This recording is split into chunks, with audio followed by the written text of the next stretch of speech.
ዛሬ አንድ ለቃል ዛሬ አላሁ አክበር። ለወጣቶች ብርታት ናቸው። እኔ አሁን እርሶን ባየሁ ሰዓት ነው ስፖርት የጀመርኩት። አንደኛ ነው ብዙ ልጆች ልኛል። እኔም እንደዛ ነኝ። ማሻአላህ ወላሂ በጣም ደስ ይላል። ብዙ ልጆች ሀጂ ለፋዘር እያሳየሁት ቪዲዮን እንደዚህ ስሩ እያልኳቸው ነበር። እኔ እንደውም አገናኝን ከፋዘር ጋር አገናኝን። የት ናቸው ያሉት? ክፍለ ሀገር ነው፣ አርሲ በቅርብ ነው። ከኛ ቅርብ እኮ ነው። ወደ ዲላ ይቀርባል። እኮ አርሲ ነገሌ ቅርብ ነው። በቃ እንሄዳለን። እዛው አንድ ላይ እንሰራለን። አንድ ላይ ትሰራላችሁ። የሯጮች ሀገር እኮ ነው። ወደዛ ለዛውም የራጮች ቀዲሞች ናቸው እኮ በጣም ቀዲሞች ናቸው። ኧረ አጥንቱ ይሰባበራል። ተው ሀጂ ተው። አጥንቱ ቀስ አድርጌ እንቀሳቀሳለሁ። እና ሀጂ የሁለቱን ነገር እያሰብኩበት ነው። ይኸው እሱ አለ ጠገብህ፣ እኔ ያለው ከአላህ ጋር ሽምግልና እንሄዳለን። ያ አላህ በቃ ደስ ብሎኛል ዛሬ ራሱ። በቃ እንትኔ ጨምሯል፣ ፍላጎቴ ጨምሯል። በቃ ፍላጎቴ ጨምር። እንግዲህ እሱ ያው ኢትዮጵያ ውስጥ ነው ያለው፣ እኔ ያለው እንግዲህ አንተ ብቻ ምልክቱን መንገር ነው። በዚህ በኩል ነው ያለችው ብለህ ምልክቱን ንገረን። ኢንሻአላህ ያው ከሀገር ቤት መሆን አለበት። ከሀገር ቤት እንኳን አምልጠናል። እኔ ዱባይ ከገባው ቆይቻለሁ። የሀገሩ ምርት አይስማማኝም ሀጂ። ሀገር ውስጥ የተመረተ የውጭ ሀገር ምርት መብላት ስለለመድኩኝ የሀገሩ ምርት አይስማማኝም። አንተ እምብርት የተቀበረበት ሀገር እንዴት ሁሉ ነገሩ ይጣፍጣል እኮ። ስንዴው ይጣፍጣል፣ ቆጮ ይጣፍጣል፣ እንጀራው ይጣፍጣል። ረስቼዋለሁ። አይስማማኝም። ከጮጋራይ ጋር አይሄድም። እኔ የውጭ ሀገር ምርት ነው የሚያስፈልገኝ። አንግባባም። ቋንቋቸውና ቋንቋዬ አንድ አይደለም። ይሄው አማርኛ ነው። በቃ በኦሮምኛ ታናግራታለህ፣ በአማርኛ ታናግራታለህ። ችግር የለው። የንግግር ቋንቋ አይደለም። ስለ ንግግር ቋንቋ አይደለም እየተናገርኩ ያለው ሀጂ። ችግር የለም። ትማራለች እኮ የኛዎች እኮ አሪፎች ናቸው፣ ይማራሉ። በአንድ ጊዜ ያነሰው እንኳን አረብ ሀገር ሄዶ ኢትዮጵያ ያሉት አልበሰሉም። አረ በጣም ይበሰሉ። አሁን የድሮ አይተ ነው እንዴ? አሁን እኮ በጣም በስሎ እንደው ከመብሰልም አልፈዋል። አሯል ማለት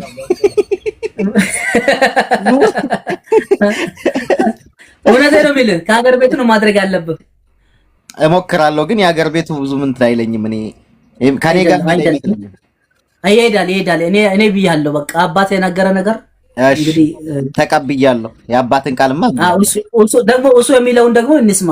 እኔ ተናግራለሁ፣ እሱ የሚለውን ደግሞ እንስማ። ሁሱ አህለን ከሀገር ቤት አይመችኝም።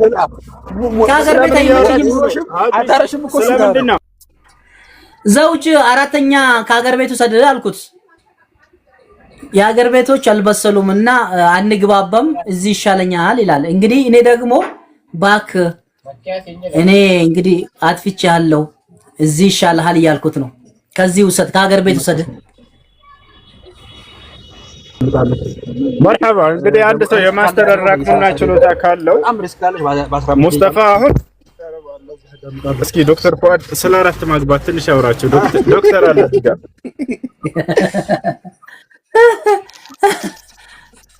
ዶክተር ከዶክተር እርሶ ተናገር። እንትና ታስወጣቸው አይሻልም? እኔ እንዲህ አይነት ወሬ አልወጣም።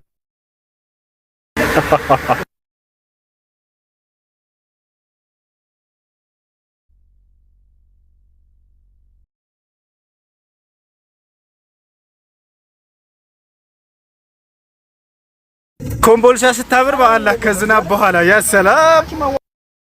አረ ብዙ ሰው ነው የሚፈራ ሀጂ። አይደፍሩም። በቃ ምን እንደሆነ አላውቅም።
ዝናቡ ደስ ሲል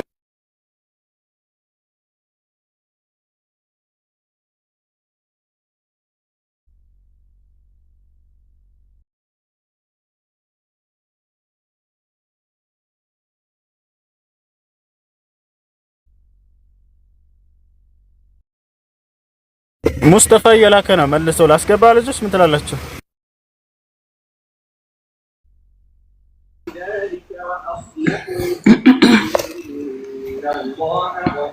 ሰላም አለይኩም። ጥያቄ ያላችሁ ግቡ። እሺ ሁሴን እስከሚመለስ ልተቃጥላላችሁ ዝም ከምትሉ ንጽር ጥያቄ ያላችሁና ክርስቲያኖች ካላችሁ አንድ ቁጥር ጻፉና መግባት ትችላላችሁ።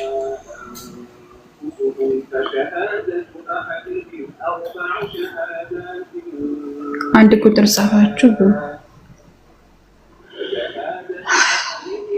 ሰላም ናችሁ? ደግ ናችሁ? ጁምዓ እንዴት ነው? ሸዋል እየጾማችሁ ነው ወይ?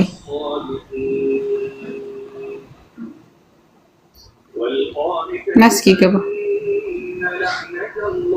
ወርቅ ነህ።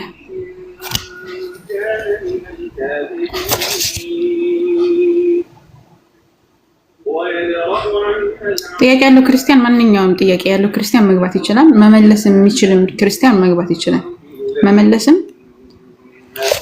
መጠየቅ የሚችል ክርስቲያን መግባት ይችላል። በተረፈ ንጽር ጥያቄ ያላችሁ ክርስቲያን ሙስሊሞችም ካላችሁ አንድ ቁጥር ጽፋችሁ መግባት ትችላላችሁ። ባረከላሁ።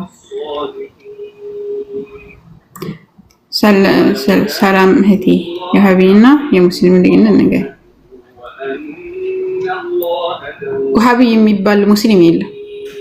ሲጀመር ወሃቢ የሚባል አካል የለም። በመጀመሪያ ሰዎች ወሃቢ ብለው የሚጠሩት ነገር ስህተት ነው።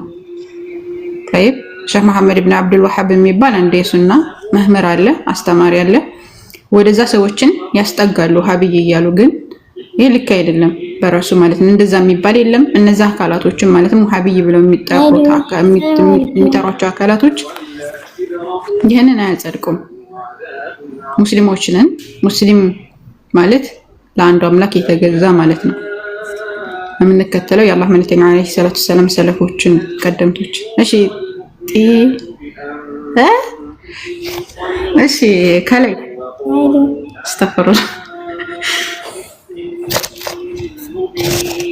ሸዋል መጾም ግዴታ አይደለም፣ ሱና ነው። በጣም የተወደደ ሱና ነው። ጢባርህን አለ አላህ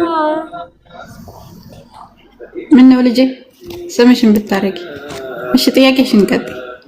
ሰላም አለይኩም አሊ ጭራሽ ቲነሽ እንዴ? እኔ እኮ መስቀል መስለኝ። ወአለይኩም ሰላም ወራህመቱላህ። እንዴት ነሽ? ምስጋና ይገባል ሀያል ጌታ አላህ Subhanahu Wa Ta'ala። እንዴት ነሽ? ደህና ነኝ አልሐምዱሊላህ። ካንቺስ? ደህና ነኝ አልሐምዱሊላህ። ጥያቄ አለሽ? ጥያቄ ነበር እሱን ነው መጠየቅ የምፈልገው እኔ። ሁሴንም የለም ንጽር ጥያቄ ያላችሁ ነው ያልነው። ሁሴን ሲመለስ ኢንሻአላህ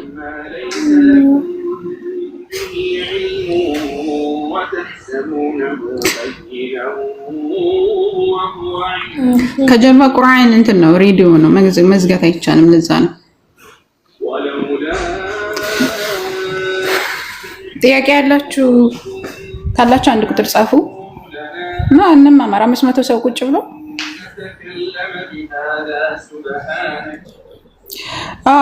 ትንሽ ዒድ ብለው የሚያከብሩት ነገር ቢድዓ ነው። ቪዲዮ ሰርች አለ፣ ቪዲዮን አዳምጡት ሙሉ መረጃ ጋር ማለት ነው።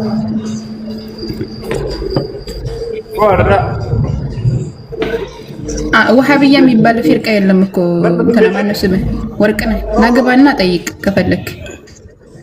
አልወሃቢያ ሰላሙ አለይኩም። ወአለይኩም ሰላም ወራህመቱላሂ ወበረካቱ። ሰላም ናችሁ? 40 ሺህ ገብቷል የክርስቲያና ፊርቃ። ወአለይኩም ሰላም ወራህመቱላሂ አልሐምዱሊላህ። ሁሴን ትቀጥላለህ? እሺ ጥያቄ ምንድነው? እስማ ማን ነው? እኔ ጥያቄ ማለት ነው ጥያቄ የሆነ አፋር ክልል ነውና ያለሁት ቢያንስ ወደ አዲስ አበባ ለመምጣት ጠዋት ሱቢ 11 ሰዓት ተነስቼ ማታ ነው የምገባውና ሱቢሂን እንዴት አድርጌ ነው የምሰግደው ምናምን የሚለው ነበር። ሉሲያን ቀጥል። ይሰማል? አዎ ይሰማል። እሺ ስንት ሰዓት ነው ከሱቢሂ በፊት ነው የምትነሳው አይደል? ወደ ሶላህ ድረስ? አዎ ነው ሱቢ ሳይደርስ ነው የምንነሳው። መንገድ ላይ ታቆመላችሁ ታክሲውን መስገድ መሬት ላይ ወርዳችሁ አስቆሙትና እንደዛ መስገድ ሰዓቱ ሳይገባ በፊት መስገድ ስለማይቻል ማለት ነው። ያ ሌላ አማራጭ የለም። ካልሆነ መኪናው ላይ መስገድ ትችላላችሁ። ነብዩ ሰለላሁ ዐለይሂ ወሰለም ሰግደዋል። ግመል ላይ እየተጓዙ ሰግደዋል። ምንም እንኳን ለሱና ሶላት ነው የሚል ቢሆንም ዑለሞች በዋጅብን ሶላት እንደሚችል ተናግረዋል።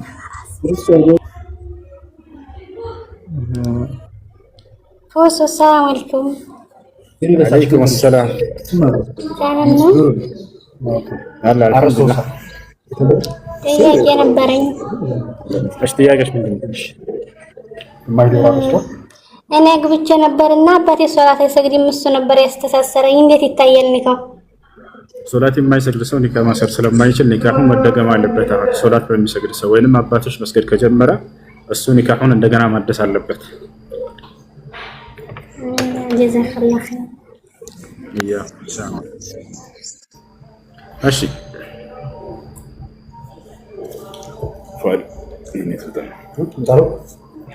እሺ ጥያቄ ያለው ካለ ይቀጥል፣ ከሌላቸው እንውረድ። ሰላም አለይኩም። አለይኩም ሰላም። አልሐምዱሊላህ ደህና ነኝ። ከእናትና ከአባቴ ሀቅ ማን ይበልጣል? የሁለቱም ሐቅ አላቸው። ነገር ግን የእናት ይበልጣል። የእናት ይበልጣል። ነቢያችን ሰለላሁ ዐለይሂ ወሰለም መን አሐቁ ናስ ቢሑስኒ ሱሕበቲ ተብላ ተጠየቁ። አንድ ወጣት ልጅ ተጠይቋቸው ከሰዎች ሁሉ እዚህ ዓለም ላይ በእኔ ላይ ሐቁ የማን ይከብዳል ወይንም ደግሞ ከሰዎች ሁሉ የእኔ ሐቅ ማነው የእኔ መልካም ነገር የሚገባው ማን ነው ሲላቸው ኡሙከ አሉት፣ እናትህ ነች አሉት። ثم አላቸው ከዚያስ አላቸው ثم ኡሙከ አሉት፣ አሁንም እናትህ ነች። ثم አላቸው ከዚያስ ثم ኡሙከ وفي الرابع قال له ثم أبوك فالأقرب فالأقرب። ነቢያችን ሰለላሁ ዐለይሂ ወሰለም ሶስተኛ እናትህ ነች ካሉት በኋላ አራተኛ እስከዚያ ቀጥሎ ሲላቸው አራተኛ አባትህ፣ ከዚያ የሚቀጥሉ የቅርብ ዘመዶች ሐቅ አላቸው ማለት ላይ ብሎ ተናገሩ። ስለዚህ እናት በጣም ይገልጣል። አላህ ሱብሓነሁ ወተዓላ ልክ እንዲሁ በቁርአን ላይ ከእናትና ከአባት ሐቅ የትኛውን ነው የሚያስቀድመው? ብዙ ጊዜ እናትን ያስቀድማል። ለምሳሌ ወወሰይና ልኢንሳነ ቢዋሊደይሂ ኢሕሳና አለ። ሐመለትሁ ኡሙሁ ብሎ ከዚያ ይናገራል። የሰው ልጅን አደራ ስለ ወላጆችህ መልካም ዋል ብዬዋለሁኝ ተናዝዤዋለሁኝ ካለ በኋላ ከዚያ የእናትን የከፈለችውን መስዋዕት ያስቀድምላታል። እናቱ ተሸክመዋለች አርግዘዋለችና ወህነን ዐላ ወህን በድካም ላይ ድካም እየተጫጫናት አለ። 9 ወር ሙሉ ተሸክመዋለች። ያ የማህፀን ጽንስ ስራ እርሷ ነች ኃላፊነትና የተጣለባት። የከፈለችውን ግፍና መከራ አላህ ሱብሓነሁ ወተዓላ ቀድሞ ማስቀደሙ የዛኔ እሱ እንደሚበልጥ የእናት እንደሚበልጥ ትረዳላችሁ ማለት ነው። ያ ማለት ግን አባትም ሐቅ የለውም ማለት ያለ አይደለም። አባትም ሐቅ አለው፣ እናትም ሐቅ አላት። ግን ከሁለቱ እናት ይቀድማል። አይ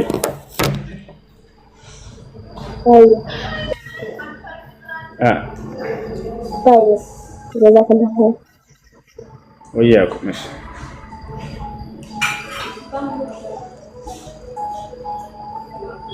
ጥያቄ ያለ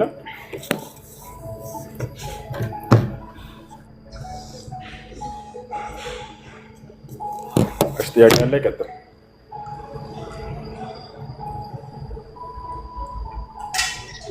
ሜክሲ ገብታለች። ሰላም ሰላም አለን አልሐምዱሊላህ እግዚአብሔር ይመስገን። ጥያቄ ነበረኝ። እሺ ጥያቄሽ ምንድን ነው? ስለ አላህ ነው ጥያቄ። አላህ አሁን በመለኮቱ አላህ ይታያል ብላችሁ ነው የምታምነው አንተ? ጭራሽ አልጨረስኩም። በመለኮቱ ይታያል ብላችሁ ነው የምታምነው? በገነት ታዩታላችሁ ስለሚል ማለት ነው። እሱን አስረዳ። እናየዋለን። አላህ ሱብሓነሁ ወተዓላ እናያለን ቃል በቃል በቁርአን ላይ ሲናገር ወጁህ የውመኢዚን ናዚራ ኢላ ረቢሃ ናዚራ ይላል። ፊቶችም የዛኔ የገነት ሰዎች ያበራል ፊታቸው ወደ ጌታቸው ወደ አላህም ይመለከታሉ ብሎ ተናግሯል። እናየዋለን። እሺ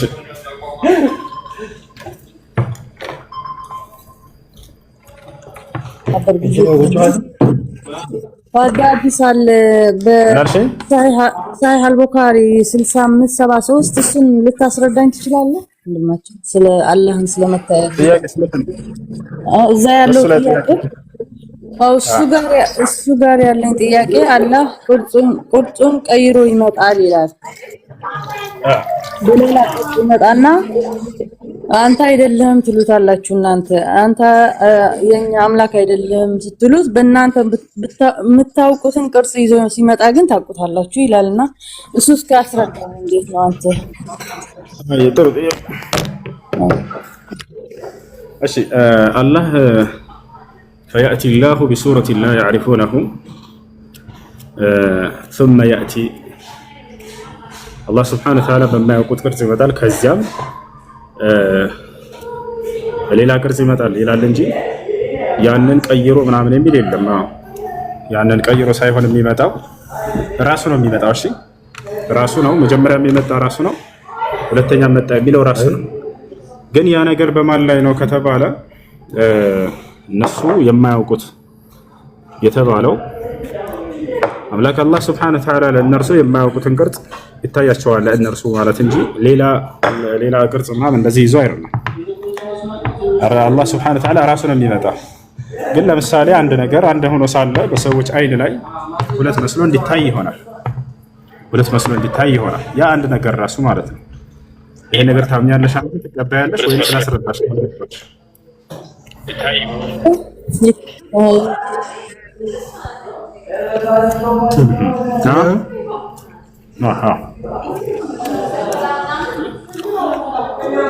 ለምሳሌ ላስረዳሽ። ሙሴ ከፈርዖን ደጋሚዎች ጋር በቀረበ ጊዜ መጀመሪያው ያሳዩት እነሱ ምንድነው? እነዚያ ሰዎች የጣሉት ገመዶች ናቸው። ልክ ገመዶች ፈአልቀው ሒባለሁም ይላል፣ ገመዳቸውንም ወረወሩ ይላል።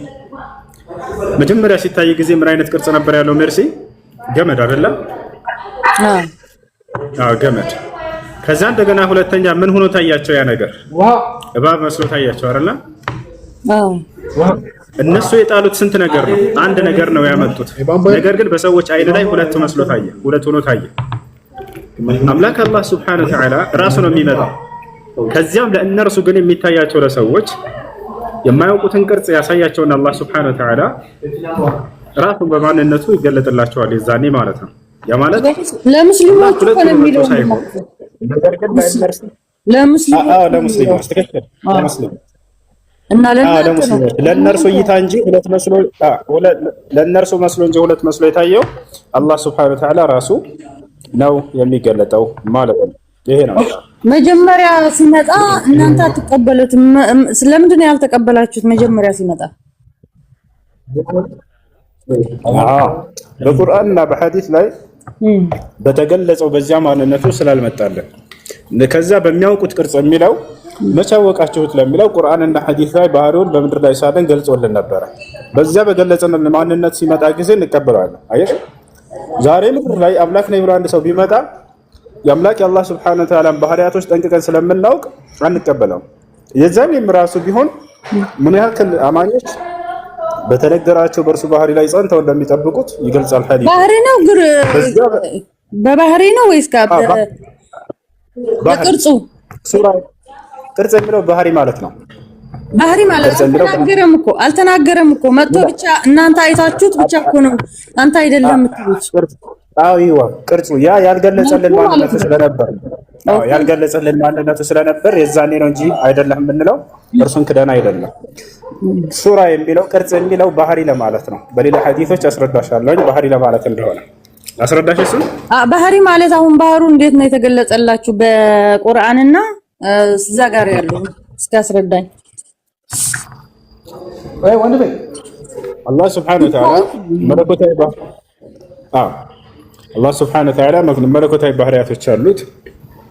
ከነዚያ መካከል ለሁ ሲፈት ያኒ አልየድ ወሲፈት አልዐይነይን ወሲፈት አሳቅ ወገይሪሃ ሚነ ሲፋት አልዋሪዳ። አላህ ሱብሓነሁ ወተዓላ በባህሪው አዳምን በእጆች የፈጠርኩ ብሎናል። መለኮታዊ ባህሪያቶች አሉት። ያን ግን የዛኔ እኛ በማናውቀው መገለጫዎች በሚገለጽ ጊዜ እኛ አንተ አይደለህም የምንለው የዛኔ ነው። በትክክለኛ በገለጸልን ማንነቱ በሚገለጽ ጊዜ አንተ ነህ እንላለን። የሚመጣው ግን ማን ነው ከተባለ ራሱ አምላክ አላህ ሱብሓነሁ ወተዓላ እንጂ ሌላ ማንነትን ቀይሮ ምናምን አይደለም። እርሱ ሳይሆን በእኛ አይን ላይ ነው ያ ነገር የተቀየረ ይሆናል። ዞላ አለ አንተ አሁን ገነት ብትገባ ሁሲ አላህን ታውቀዋለህ ማለት ነው። ስታየው ታውቀዋለህ። ዞላ አለ መርሲ በትከታያለሽ በተራ እናስተናግዳቸው። ዞላ አለ ዞላ ክርስቲያን መሰለኝ። አንድ ሁለት ጥያቄ ስላለኝ አለ። እሺ ጥያቄ ምንድን ነው? ጭረስ ብዬ ነው እየጠበኩ ነው። ጥያቄን ቀጥል። እሺ ችግር የለም። ጥያቄን ቀጥል። መርሲ ትችላለህ። ትጨርስና እሺ ጥያቄ ያለ ቀጥል። የኔ ጨርሰና ሁሴን ልውረድላችሁ ቦታውን እንዳልይዝላችሁ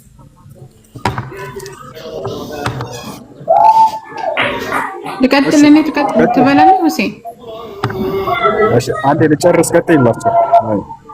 መርሐባሽ። እሺ ብላአፍ። እሺ ሜርሲ ምንድነው ጥያቄሽ? ሜርሲ ሙስሊም ገብቶታል እና አላህ በሰሒህ አልቡኻሪ 65:33 ምን ይላል? መጀመሪያ ለሙስሊሞቹ አላህ በሌላ ቅርጽ ይመጣና አንተን አንከተልም ይሉታል። ይሉታል። በኋላ በሚያውቁትን ቅርጽ መጥቶ ይከተሉታል ይላልና ይሄንን እንዴት ነው ቅርጹን የት አይታችሁት ነው የምታውቁት እያልኩ ነው። አላህን የት አያችሁት? እኛ በቁርአንና በሐዲስ በተገለጠልን መልኩ ብሎ መልሰልሽ። አሁን አንቺ ገነት ከገባሽ አሁን አንቺ አላህን ታውቂዋለሽ ብለሽ ታስባለሽ? አዎ ቁርአንና ሐዲስ በተገለጠልን መልኩ ሲመጣ አውቀዋለሁ። እሱ ምንድን ነው የገለጠላችሁ በሐዲስና በቁርአን ብትገልጥልኝ? ለምሳሌ አላህ Subhanahu Wa Ta'ala ባቱን እንደሚገልጥ ነግሮናል። እና ባቱ እንዴት አይነት እንደሆነ ገልጠዋል እንዴ? እንዴት አይነት እንደሆነ ባይገልጥልንም እንደሚገልጥ ስለነገረን በመጀመሪያው በሚመጣ ሰዓት በዛ ባልገለጠልን ነው የሚመጣው።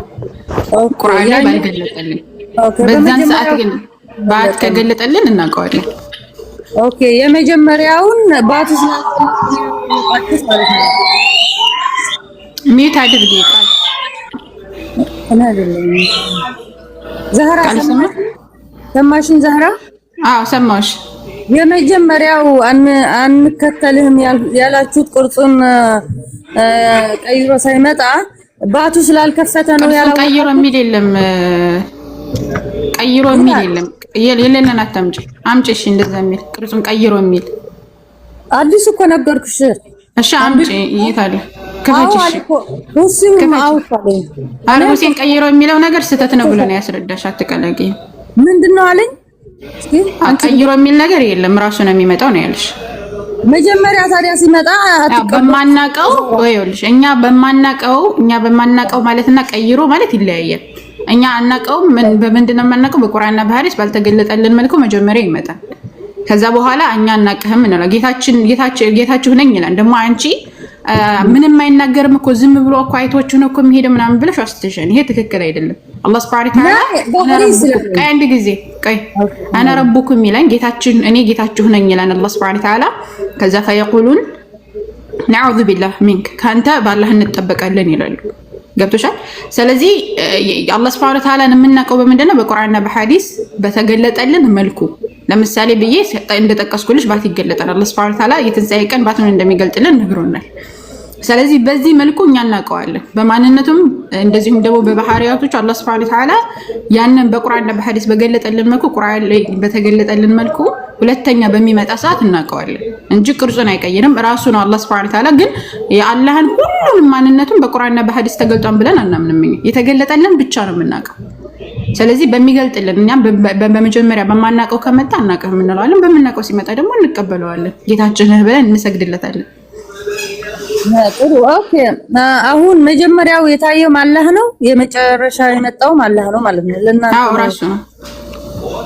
በገለጠልንና ባልገለጠልን ልዩነቱ እሱ ነው። ኦኬ የመጀመሪያው ስላልገለጠ አንተ አይደለም ትላላችሁ ማለት ነው። አሁን በቁርአን እኮ ደጋገምሽ ሜርሲ ለአስረኛ ጊዜ ልድገምልሽ። መስለኛ ግን አቶ አስረኛ ምን ደረሰ? እኔ ጥያቄ ልጠይቅሽ፣ እግዚአብሔርን ታዩታላችሁ። አሁን አንቺ ጨርሽ ጥያቄሽ። እኔ ጥያቄ ልጠይቅሽ። ቆይ ልጨርስ፣ በቃ ልጨርሰውና ትጠይቅኛለሽ። አሁን በመጽሐፍ ቅዱስ እኔ ጥያቄ ልጠይቅሽ። በመጽሐፍ ቅዱስ አሁን ለሙሴ ምን አለው መሰለሽ? እግዚአብሔር በመለኮቱ አይታይም። እግዚአብሔር አይታይም። ልጨርስና አንቺም ትናገሪያለሽ እንዴ? እሺ። ምክንያቱም ለሙሴ ምን አለው መሰለሽ? በዘጸአት ምን ይለዋል? ለሰው ካየኝ በህይወት አይኖርም ይላል በመጽሐፍ ቅዱስ በብሉይ ኪዳንና እናንተ ግን ሙሴ ግን ጀርባውን አይቶታል ይላል። እናንተ ታላችሁ ሲጋጫ ማለት ነው። አላህን ታዩታላችሁ። ሙሴ ጀርባ ነው ባይብል ላይ ሙሴ እግዚአብሔርን ጀርባውን አይቶታል። ሙሴ ራሱ ማለት ነው። ሙሴ ራሱ እግዚአብሔርን ጀርባውን አይቶታል ይላል ባይብል። እግዚአብሔር መንፈስ ነው፣ ጀርባም የለው አካልም የለውም። አለ ባይብል አለ። አንቺ ነሽ የለውም የምትይ አንቺ ነሽ አለ ባይብል አለ። አንቺ የምታምኚው ነው የምትነግሪኝ ስለ አንቺ። እኔም ማምነው ደግሞ እግዚአብሔር ይኸውልሽ እኮ አንቺ የምታምኚው ምሳሌ ስለ ባይብል ነው እያወራን ያለነው እኛ ባይብል እኔም ማምነውን ልንገርሽ ነው ያልኩሽ። አንቺ የምታምኚው ነገርሽኝ ስለ አላህ አይደል? አላህ ታይዋለሽ አንቺ እኮ ባይብል ጀርባውን አየሁ ይላል እኮ አልኩሽ። እኔ ባይብል እኮ እኔም ማምነው ደግሞ እኔ ልንገርሽ። አንቺ ተሳስተሻል በይኝ፣ እኔ እነግርሻለሁ። አሁን በእኛ እግዚአብሔር መንፈስ ነው። ሁሉም ሃይማኖት እንኳን በእኛ ብቻ 6 ትላልቅ ሃይማኖት አለ በዓለም ውስጥ። ሁሉም መንፈስ ነው፣ አምላካቸው መንፈስ ነው። መታየት አይችልም በመለኮቱ ማለት ነው። መገለጥ ይችላል ግን እናንተ ጋር ግን በመለኮቱ ነው። እስኪ ማታጋው እንትን አሁን ከሰለኛ እያወራሽ ስለ ባይብል አውርተሽ ከዛ በኋላ ሰለኛ አታውሪ፣ አትቀላቂው። ስለ ባይብል ካወራሽ ስለ ባይብል አውሪ፣ ሰለኛ ካወራሽ ሰለኛ ታወሪያለሽ። ሰለኛ አውርተን ጨረስን። በባይብል አምላክ አይታይም አልሽኝ። እግዚአብሔር ሙሴን አታይኝም ካለ በኋላ ጀርባውን አሳይቶታል እያልኩሽ ነው። እሱም መልሽ። ጀርባ የለውም አልኩሽ እኮ መንፈስ ነው። ጀርባ አለው። ጀርባውን አየሁት አለ እኮ ጀርባዬን አየ አለ ራሱ። ምን ልበለው? እሺ እኮ ጀርባ የሚለው ሌላ ነው። ጀርባ የሚለው ምሳሌው ነው እንጂ እግዚአብሔር ጀርባ። እሺ ምሳሌ እንደሆነ ማስረጃ አምጪ። እሺ ሌላ እንጠይቅና እኔ አመጣልሽ። ይሄ ነው መልሽና ከዛ ወደ ቀጣይ ትሄጃለሽ። ጀርባው የሚለውን እስከማመጣልሽ ሌላ እኮ ጀርባውን ማለት ምን ማለት? እግዚአብሔር በነገራችን ላይ እዚህ ብቻ አይደለም። እግዚአብሔር አይኖች ራሱ ሰዎች እንደሚመለከቱት ተናግሯል። በትንሳኤ ቀን ራሱ ይታያል ይላል ባይብል ላይ። ኢየሱስ ክርስቶስ ይታያል። ኢየሱስ ክርስቶስ እግዚአብሔር ራሱ እግዚአብሔር ይታያል። ማስረጃ እሺ። በመጀመሪያ ሙሴ እንዳየው አምነሻና አላየሁም አልኩሽ እኮ። አንድ ሰው ካየ ጀርባውን አይቶታል። እስቲ ያዕቆብ ራሱ ፊት ለፊት እኮ አይቶታል እግዚአብሔርን። ያዕቆብ እኮ ይገለጣል እኮ። አብርሃምም አይቶታል። ያዕቆብ ነው ፊት ለፊት እግዚአብሔርን አየሁ አለ ባይብል ላይ። ለአብርሃምም ተገልጦለታል። እህታችን ስለመገለጥ ማን አወራሽ? ስለመገለጥ እኮ ነው ያላወራው። እግዚአብሔርን ፊት ለፊት አየሁት ነው የሚለው። ስለመገለጥ ሳይሆን እግዚአብሔርን ራሱን አየሁት እያለ ነበረ እንትና ያዕቆብ ያዕቆብ አልኩሽ እኮ ከያዕቆብ ጋር እኮ ተታግሏልና እሱ ደግሞ እንደ ሰው ተገልጦ ነው። አይደለም ከያዕቆብ ጋር ተታገለ። እግዚአብሔርንም አይቶታል እኮ ነው የምልሽ። እግዚአብሔርን ራሱ አይቶታል። አዎ አሁን አልኩሽ እኮ አብርሃም እኮ ተገለጠለት እኮ አይቶታል እኮ አብርሃም። እግዚአብሔር ስለመገለጥ ማን አወራ? አሁን እኮ ስለመገለጥ አይደለም እያወራ ያለሁት። አሁን በህልም ምናምን ፊት አየሁት። ጀርባውን እንዳየው ደግሞ ተመልከች፣ ይታይሻል። ኦኬ መንፈስ ነው እግዚአብሔር። እጄንም ፈቀቅ አደርጋለሁ ጀርባዬንም ታያለህ አለ። ጀርባዬንም ታያለህ አለ። አንቺ ደግሞ አይ ጀርባውን አያይም አልሽ። ጀርባ የለውም አልኩሽ። እግዚአብሔር ጀርባም የለውም መንፈስ ነው። ጀርባ አለኝ አለ። ባይብሉን እንቀበለው ይሳንቺን። እሺ ይሄው ይኸው ዘጸአት ላይ ምዕራፍ 33 ጀርባ ማለት ምን ማለት እንደሆነ ቆይ በትርጉም ገብቼ እነግርሻለሁ። ችግር የለውም። ጀርባ የሚለው ምንድነው? እዚህ ላይ ታያለህ አለ። ፊቴን አታየውም ካለ በኋላ ጀርባዬን ግን ታያለህ አለው። ጀርባ እግዚአብሔር አታይም አልታይም ካለ በኋላ አታያለሁ ካለ እርስ በርስ የሚጋጭ ነው የሚሆነው።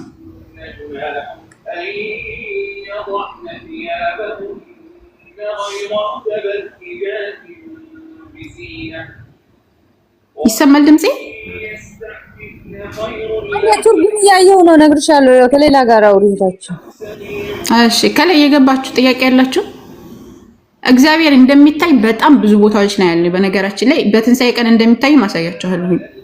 ትንትን ተበለን እሱ በአምሳሉ ነው የፈጠረው። አንድ ሁለት ጥያቄ ብቻ ልጠይቅ። እሺ ጠይቅ። በመጀመሪያ ደረጃ በእናንተ እስልምና ድምፅህን ከፍ አድርገው። አይሰማም? ድምፅህን ከፍ አድርገው። ይሰማል? አሁን ይሰማል። ሴቶቹ በስንት ዓመታቸው ነው ማግባት የሚችሉት በእስልምና? ሁለተኛ ደረጃ እስከ ስንት ነው የሚፈቀድ? ለአቅመ ሔዋን በምንደርስ ጊዜ ነው የምንጋባው። ከላይ ያሉት ግን መሐመድ ያደረጉት ህፃናትን የተባለ ነገር አለ መጽሐፍ ቅዱስ እዛ ባይብል ላይ ያለው እናንተ ላይ አንተ ማስረጃ ህፃናትን ማግባት እንደሚቻል አለ ቁርአን ላይ የ9 ዓመት ህፃን የ9 ዓመት ያ ደግሞ የአቅመ ሔዋን ደርሳ ነበረ በሰዓቱ በነበረበችበት ሰዓት የ9 ዓመት አዎ ለአቅመ ሔዋን ደርሳ ነበረ። ለምሳሌ ኑህ በ900 ዓመቱ ነው የሞተው። ለምሳሌ ኑህ በ950 ዓመቱ ነው የሞተው ወይ በ900 ዓመቱ ነው ቆይቶ ነው የሞተው ሲባል ያሁን ያሉት የኑህ ዘመንና አሁን ያሉትን ሰዎች አታወዳደርም። የ1400 ዓመት የነበረችን ሴትና አሁን ያለችን ሴት አታወዳደርም። ስለዚህ በረሱል ሰለላሁ ዐለይሂ ወሰለም ጊዜ የነበሩ ሴቶች በ9 ዓመታቸው ለአቅመ ሔዋን ይደርሱ ነበር። ራሷ አንሻ ረዲየላሁ ዐንሃ በ9 ዓመቷ እንደደረሰች ተናግራለች። አይ ህፃናትን ማግባት ይቻላል በእስልምና ካልክ ግን ማስረጃ ማምጣት አለበት። ዝም ብለህ ማውራት ሳይሆን ይሄ የሚቻለው በባይብል ነው። የ12 ዓመት ልጅ ማግባት ይቻላል። አሁን በኢትዮጵያ በኦርቶዶክስ ተዋህዶ ቤተክርስቲያን አስተምሮ መሰረት የ12 ዓመት ህፃን ማግባት ይቻላል። አሁን ራሱ ማለት ነው። ህፃናት ወደ እኔ ይምጡ ዘንድ አትከልክሏቸው። በእነሱ አምሳያ እንኳን መንግስተ ሰማያት መግባት እንደምንችል ነው እያስተማርን ያለ ነው። ነገር ግን ኖ አይደለም። በቤተክርስቲያን አስተምሮ መሰረት የ12 ዓመት ህፃን ማግባት ይቻላል እያልኩ ነው። በቤተ ክርስቲያን አስተምሮ መሰረት እሱ ማስረጃ ታምጭ እሱን አያለው በቃ ማስረጃ ልስጥህ። በእኛ ግን ህፃንን ማግባት አይቻልም። አንደኛውን አልመለስሽልኝም እኮ ቆይ ልስጥህ። እሺ ማስረጃ ልስጥህ። የርብቃንም እናነሳለን ኢንሻአላህ እኮ ቆይ ማስረጃ ልስጥህ። አንዴ ሁሴን ቀጥል። እስከዛው መጣ። እሺ ሁሴን እስከ ስንት ነው የሚፈቀደው እናንተ ጋር ሴቶችን ማግባት?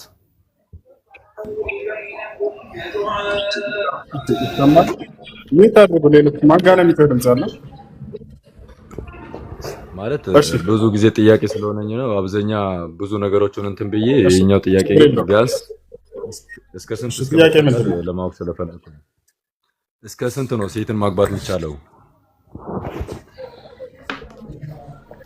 እሺ በእስልምና ጋብቻ አንድ የሚት አድርገው በእስልምና ጋብቻ አንድ ሰው አንድ ራሱ ማግባት የማይፈቀድበት ጊዜ አለ። ነቢያችን ሰለላሁ ዐለይሂ ወሰለም ሐዲስ ላይ ሲናገሩ ምን ታድርጉ ልጆች መን استطاع منكم الباءة فليتزوج አሉ። ከእናንተ የጋብቻን ጣጣ መቋቋም የሚችል ካለ ያግባሉ፣ ካልቻለ አይፈቀድለትም። ለታቻል ካልካለ አይፈቀድለትም። አንደኛ ማስተዳደር አቅሙ ካለው ነው አንድ ራሱ ማግባት የሚችለው። ሁለተኛ ለማግባት አንድ ሰው እስከ 4 ድረስ የማግባት አቅሙ ላለው ሰው ነው የሚፈቀደው እንጂ አንድ ሙስሊም እስከ 4 ይፈቀድለታል የሚለው አነጋገር ስህተት ነው። ማንኛውም ሙስሊም አይደለም፣ መስፈርቶችን ማሟላት የሚችል ሰው ብቻ ነው ያ የሚፈቀድለት። 2ም 3ም እስከ 4 ድረስ የተገደበ ነው። እስከ 4 ድረስ ከ4 በላይ ማግባት አይቻልም። ይህ ለትውልዳቸው ማለት ነው። የማስተዳደር አቅሙ ካለው ችሎታው ካለው በመካከላቸው ፍትሃዊ መሆን የሚችል ከሆነ ከአንድ በላይ ቢያገባ ሰውየው ለምሳሌ 2ቱን በትክክል የማያስተዳድር ከሆነ ሀብታም ቢሆን ሰውየው የዛኔ አይፈቀድለትም። አላህ በቁርአን ላይ ፈኢን ኺፍቱም አላ ተዕዲሉ ፈዋሂደተን ይላል። ከአንድ በላይ ብታገቡና በሚስቶቻችሁ መካከል ፍትሃዊ መሆንን የማትችሉ ከሆናችሁ ይህንን ማድረግ የምትፈሩ ከሆናችሁ ከአንድ በላይ እንዳታገቡ አይቻልም ብሎ አላህ ከልክሏል። ስለዚህ ለትውልዳቸው እስከ 4 ተገድቧል። ለነብዩ ሰለላሁ ዐለይሂ ወሰለም ደግሞ አላህ ሱብሓነሁ ወተዓላ ጥበብን መሰረት ባደረገ መልኩ እስከ 11 ድረስ እንዲያገቡ ፈቅዶላቸዋል። አላህ ከዚያ በላይ እንዲያገቡ ግን አልፈቀደላቸውም። ይሄን ይመስላል። ይህንን የገደበው እስከ 4 የሚለውን ማን ነው ከተባለ ነብዩ ሰለላሁ ዐለይሂ ወሰለም በመጨረሻ ዘመን በተላኩ ጊዜ ነው። በመጽሐፍ ላይ ግን አልተገደበም። አንድ ሰው 1000 ሚስት ቢያገባ ችግር የለውም። መጽሐፍ ቅዱስ አይ ባይብል ላይ ቁርአን ላይ አለው። መጽሐፍ ቅዱስ ላይ አልተገደበም። አንድ ሰው እስከ 1000 ድረስ ባገባ እኔ ክርስቲያን ሆኜ ችግር የለውም። በእስልምና ግን ከ4 በላይ አይቻልም ለተወለዳቸው። እግዚአብሔር ጣጣ የለውም። አንድ ሰው አንድ ሚስት ቢያገባ ማስረጃ መጽሐፍ ቅዱስ ላይ ላሳየ ይችላል። አንዲት ቦታ አይቃወመው። የሚያናግረውን ቃሉን የሚገልጥለትን አካል መጽሐፍ ቅዱስን የጻፈልህን አካል ሰለሞንን 1000 ሚስት አግብቶ አንዲትን ቦታ ላይ ለምን 1000 ሚስት አገባህ ብሎ አልተቃወመውም። አይ ስለዚህ እርስ በርስ ያለው ክፍፍሉ ሀብታም ካልሆነ በስተቀር ከሀብታም ውጭ አንድ ሰው ብቻ ነው ማግባት ማለት ነው። ሀብታም ብቻ ሳይሆን ሌሎች መስፈርቶች አሉ። ከአንድ በላይ ሰው የሚያገባበት መስፈርት አለው። እነዚያ ታላላቅ 3 መስፈርቶች አሉ። አንደኛ የማስተዳደር አቅሙና ችሎታው፣ ይሄ ከሌለ ማግባት አይችልም። ሁለተኛ በመካከላቸው ፍትህን ማድረግ የማይችል ከሆነ የፈለገ ሀብታም ቢሆን ራሱ የሱ አይፈቀድለትም። ሶስተኛ ለእያንዳንዳቸው የሚገባቸውን ሀቅ ማድረግ ነው። ማስተዳደር ችሎታ ብቻ ሳይሆን የሚገባቸው አንድ ባል ከሚስት የሚጠበቅበት ምን አልከኝ? ማለት ትንሽ ስለተምታታብኝ ነው። 4ም ይሁን 2ም እንኳን በአንዷ ላይ ከተደረበ ትንሽ ከቁርአን ጋር አይጋጭም? ከመጽሐፍ ቅዱስ ጋር ከባይብል ጋር አይጋጭም። ከአንድ በላይ ማግባት ኃጢአት ነው የሚል መጽሐፍ ቅዱስ ላይ ራሱ ከአንድ በላይ ማግባት ክልክል ነው ወይንም አስታቅቦ የሚል የለም። እሱ ኃጢአት ሆኖ ማለት ትርጓሜው አምላክ በነቢያት በኩል የደነገገውን ሕግና ስርዓት ምን አልከኝ? ምን አልከኝ? ተፈቀደው ይሄ ነገር ስንት ማግባት ይችላል? እንደ መጽሐፍ ቅዱስ አንድ ሴት በጣም ብዙ ወንድ ማግባት ትችላለች። ማስረጃ ላሳይ? ለስልምና ይቻላል ማየት ይችላል። ምክንያቱም ከአንድ በላይ የሚለው ነገር ስለዚህ ስላለ ነው። እንደ መጽሐፍ ቅዱስ ነው እሱ የሚቻለው። እንደ መጽሐፍ ቅዱስ ነው። እንደ መጽሐፍ ቅዱስ አንድ ሴት ብዙ ወንድ ማግባት ትችላለች። ላሳየህ እሱን ለስልምና ይቻላል አይፈቀድም።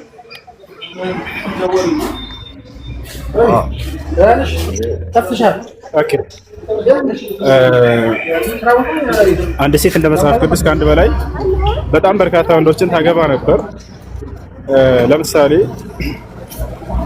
የኢየሱስ ክርስቶስ ቅድመ አያቶች እነሱን ሄደን ብናያቸው ማቴዎስ ወንጌል ምዕራፍ 1 ቁጥር 1 አንድ ጊዜ አንብበው ዶላ ታነብልናለህ። ማቴዎስ ወንጌል ምዕራፍ 1 ቁጥር 1 ላይ አራት የኢየሱስ ክርስቶስ ቅድመ አያቶች ጋለሞታዎች ናቸው ይላል። እነዚያ ያቺ ሴት ለምሳሌ ትዕማር እንድትወስድ ማለት ነው። መጀመሪያ ማን አገባት? መጀመሪያ ኤር አገባት። ኤር እንዲባል የይሁዳ ልጅ።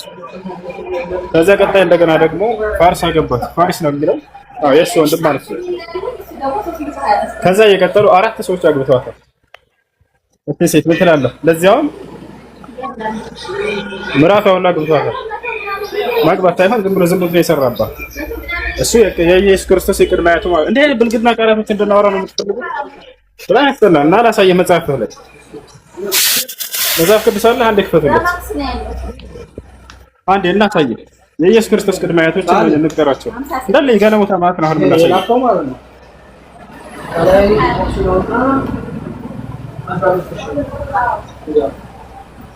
አንዴ ኦሪዝ ማነው እንትና ክፈትለት። ማቴዎስ ወንጌል ምዕራፍ 1 ቁጥር 1 ላይ ጀምርና የክርስቶስ ቅድመ አያቶች ምን ያክል ጋለሞታ እንደሆኑ እናሳያለን። አንዴ ማቴዎስ ወንጌል ምዕራፍ 1 ቁጥር 1 ይለጥለት። የክርስቶስ ቅድመ አያቶች ናቸው እዛ ላይ የተጠቀሱት። ተመልከት፣ ይኸው የዳዊት ልጅ የአብርሃም ልጅ ኢየሱስ ክርስቶስ ይላል። ትውልድ መጽሐፍ ይላል። እነዚህ እንግዲህ የክርስቶስ እነዚህን ዘር ሁሉ አልፎ ነው የመጣው። አብርሃም ይስሐቅን ወለደ፣ ይስሐቅም ያዕቆብን ወለደ፣ ያዕቆብም ይሁዳንና ወንድሞችን ወለደ ይላል። አሁን ዝቅ አድርገው ያዕቆብ ከማን ልጅን እንደወለደ ዝቅ አድርገው ይሁዳም ከትዕማር ፋሬስንና ዛራን ወለደ ይላል። ይታያል። አሁን እዚህ ቦታ ላይ ይሁዳ ትዕማር ሚስቱ አይደለችም። ሚስቱ ሳትሆን የልጁ ሚስት ነው። ያው የልጁ ሚስት ዝሙት ሰርቶባት ነው የወለደው ማለት ነው። ከነዚህ ዘር ነው ኢየሱስ ክርስቶስ የወጣ። ይሄን አስነብበህ ኦሪት ዘፍጥረት ምዕራፍ 48 ከቁጥር 1 ጀምሮ አወጣለሁ። ኦሪት ዘፍጥረት ምዕራፍ 48 ተመልከት። ያውና ምንድነው ሲያወጣው? ኦሪት ዘፍጥረትን አወጣለት።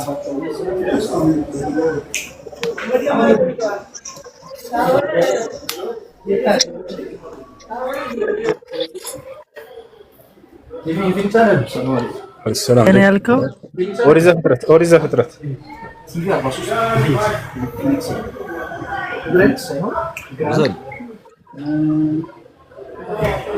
ዘፍጥረት 48 ተመልከት። አሁን እንዴት እንደወለደ ማለት ነው። ከቁጥር 2 ጀምረ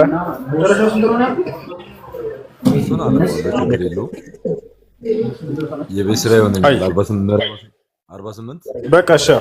ሌላው ነገር እግዚአብሔር ከአንድ በላይ ማግባት አይቻልም ያለበት ቦታ አለ፣ የከለከለበት ቦታ አለ። ምክንያቱም እርሱ የሚያናግራቸው ቃልን የሚገልጥላቸው አካሎች ሁሉ ከአንድ በላይ ስላገቡ፣ ዳዊት ከአንድ በላይ ሚስት ነበረው፣ ሙሴ ከአንድ በላይ ሚስት ነበረው፣ አብርሃም ከአንድ በላይ ሚስት ነበረው፣ ሰለሞን 1000 ሚስቶች ነበሩ።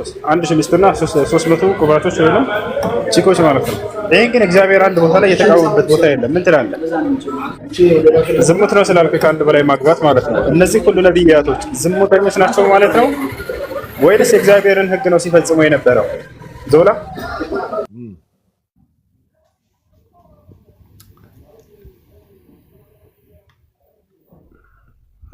እሺ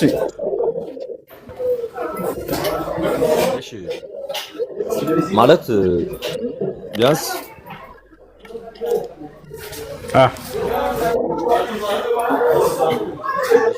አይሻ በስንት ዓመት ነበር ያገባችው? ይሄን ጨርስ መጀመሪያ ና። እግዚአብሔር ፈቃደኛ ሆኖ ነው 1000 ሚስት ያገቡት ወይንስ ዝሙተኞች ናቸው ነብያቶች? መጽሐፍ ቅዱስ መልስ እሱ አገቡ አይደለም መወለድ ና ይሄን መጀመሪያ ጨርስ። እግዚአብሔር ዝሙትን ፈቅዶላቸው ነው የሰሩት ወይንስ እነዚህ አካሎች ማነው ሳይፈቅድላቸው ነው ያንን ያደረጉት? ወይንም እግዚአብሔር ለምን 1000 አገባህ ብሎ የተቃወመበት ቦታ አለ? ሰለሞን ተቀጣ። ሰለሞን 1000 በማግባቱ አይደለም የተቀጣው። መርሲ ለምን ታጨረብለህ? ትልቅ ልጅ አይደል? ዞላ መልስ። ሰለሞን 1000 አግብቶ ነበር። ምን ትላለህ በዚህ ላይ? እግዚአብሔር አንድ ቦታ ላይ ለምን 1000 ሚስት አገባህ ብሎ አልተቃወመውም። ስለዚህ መጽሐፍ ቅዱስን መመሪያው አድርጎ የያዘ ሰው 1000 ሚስት ቢያገባ ሰውየው ይሄንን መቃወም የለበትም። ምን ትላለህ? በቃ መልስ ከሌለህ ቀጣይ ሌላ ክርስቲያን ካለ መልስ። በዚህ ላይ ተመልሰናል። እግዚአብሔር አንድ በላይ አታግቡ ያለበት ቦታ ምን አልሽኝ? አዎ መልሳለሁ። ይሄን ማስረጃ እኔ እዚህ መልሳለሁ። እንደገና ደግሞ ትንሽ ነበረ ከማነው ስሟ ጋር እህታችን ጋር ከዛህራ ጋር እያወራን ነበር። ትንሽ ማስረጃ ትከተላላችሁ። ዛህራ መንገድ ላይ ነኝ፣ ይመችሻል? አዎ አንዴ ማስረጃ ለሰየው ልጁ ዞላ ይማር። አንድ ጊዜ መማር አለበት። ጨዋ ልጅ ይመስለኛል። መልስ ከሌለ የለኝም ለመረዳት ይመስለኛል። ዞላን ቀጥይለት። መንገድ ላይ ነኝ። ዞላ ይታያል። መርሐባ ዞላ። ይሄ ፍትሐ ነገሥት መጽሐፋችሁ ነው። ምን ይላል? መርሐባ ፍትሐ ነገሥት ይላል የሚጋቡት አለ የሴትና የወንድ አካለ መጠን የደረሱ ይሁኑ። ወንድ 20 ዓመት የሆነው ሴቷ ደግሞ 12 ዓመት የሆናት ይሁኑ አለ። ሴቷ ለአካለ መጠን የምትደርሰው በኦርቶዶክስ አስተምሮ መሰረት 12 ዓመቷ ነው አለ። አይ አይታየም? ይታያል እንጂ በቢጫ ያከበኩበት በቢጫ። አይሻ በስንት ዓመቷ ነው ያገባችው? ሴቶም በ12 ዓመቷ። በ12 ዓመት ሴት ልጅ ማግባቷ ሴት ልጅ በህፃንነቷ መዳር አይሆንም?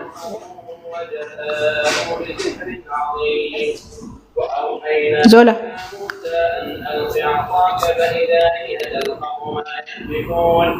ዞላ ይሰማል?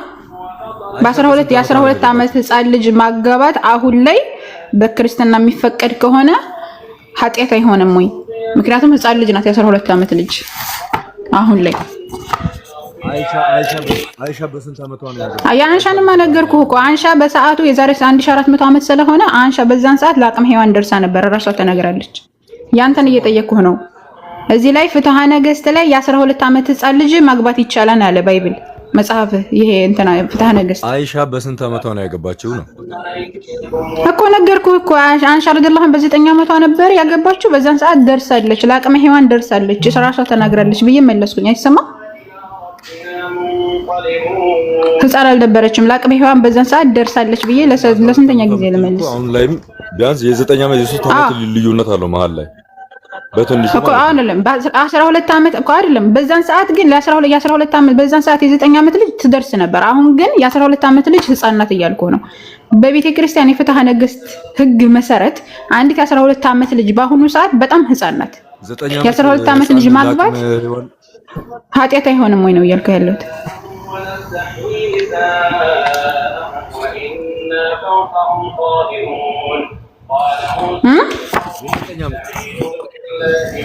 የ9 ዓመት አሁን ላይ አይቻልም። እኛ በአቅመ ሔዋን ያልደረሰችው ሲል አሁን ላይ የ9 ዓመት የ9 ዓመት ልጅ አትደርስም ለአቅመ ሔዋን። አሁን ላይ የ9 ዓመት ልጅ ማግባት አትችልም፣ ምክንያቱም ለአቅመ ሔዋን ስለማትደርስ ማለት ነው። በዛን ሰዓት ግን ለአቅመ ሔዋን ደርሳ ነው አንሻ ረዲየላሁ ዐንሃ የተጋባቸው የዛሬ 1400 ዓመት ስለሆነ። አሁን ግን በፍትሐ ነገሥት አስተምሮ መሰረት በቤተ ክርስቲያን ህግ መሰረት የ12 ዓመት ልጅ ህፃን ልጅ ናት ትጋባለች እያልኩ ነው። ይሄንን መመለስ ካልቻልክ መልክ ካልቻልክ ደግሞ ጠይቀህ ነው፣ ችግር የለውም።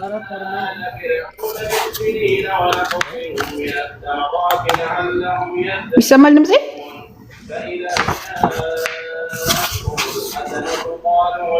ዞላ ወጣ መሰል ዞላ። እሺ በቃ ቀጥ ሜርሲ። ይሄው ማስረጃ ሰጠውኝ እኔ።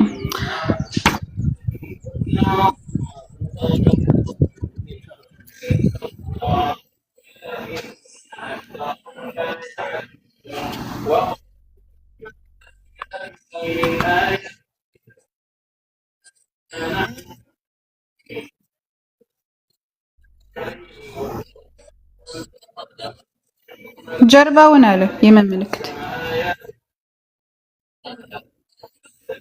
እንደዛ ሌላ ነው የሚለው በጀርባ ሲል በኋላ ያንታየኛለህ ማለት በምልክት ክፈትላት። ይሄው ማስረጃውን እኮ እንከፍታለን። ጀማል ክፈት፣ በትልቅ ሆነና እንዴ ክፈት። ጀርባዬን ታየኛለህ። ጀርባዬን ነው ያለው። አይቶታ እንጀም ጀርባውን ቀጥታ ነው ያየው እኮ። አንብቢዋ 22 ነው ያነበብኩ። ምን ይላል? ክፈትላት ጀማል ይመቻል።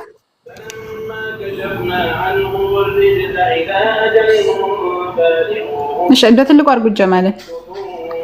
فانتقمنا منهم فأغرقناهم في اليم بأنهم كذبوا بآياتنا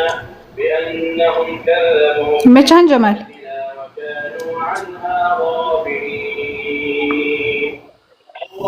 እኔ ላንብብልሽ። በቃ እኔ ላንብብልሽ ከ22000 እሺ በትልቁ ሁኝና ክፈችው ከተመቸሽ። ማይ አይመቸኝም ለማውጣት አይመቸኝም። ሶሪ እሺ ክፈች አንብቢው። እሺ አንብቢው።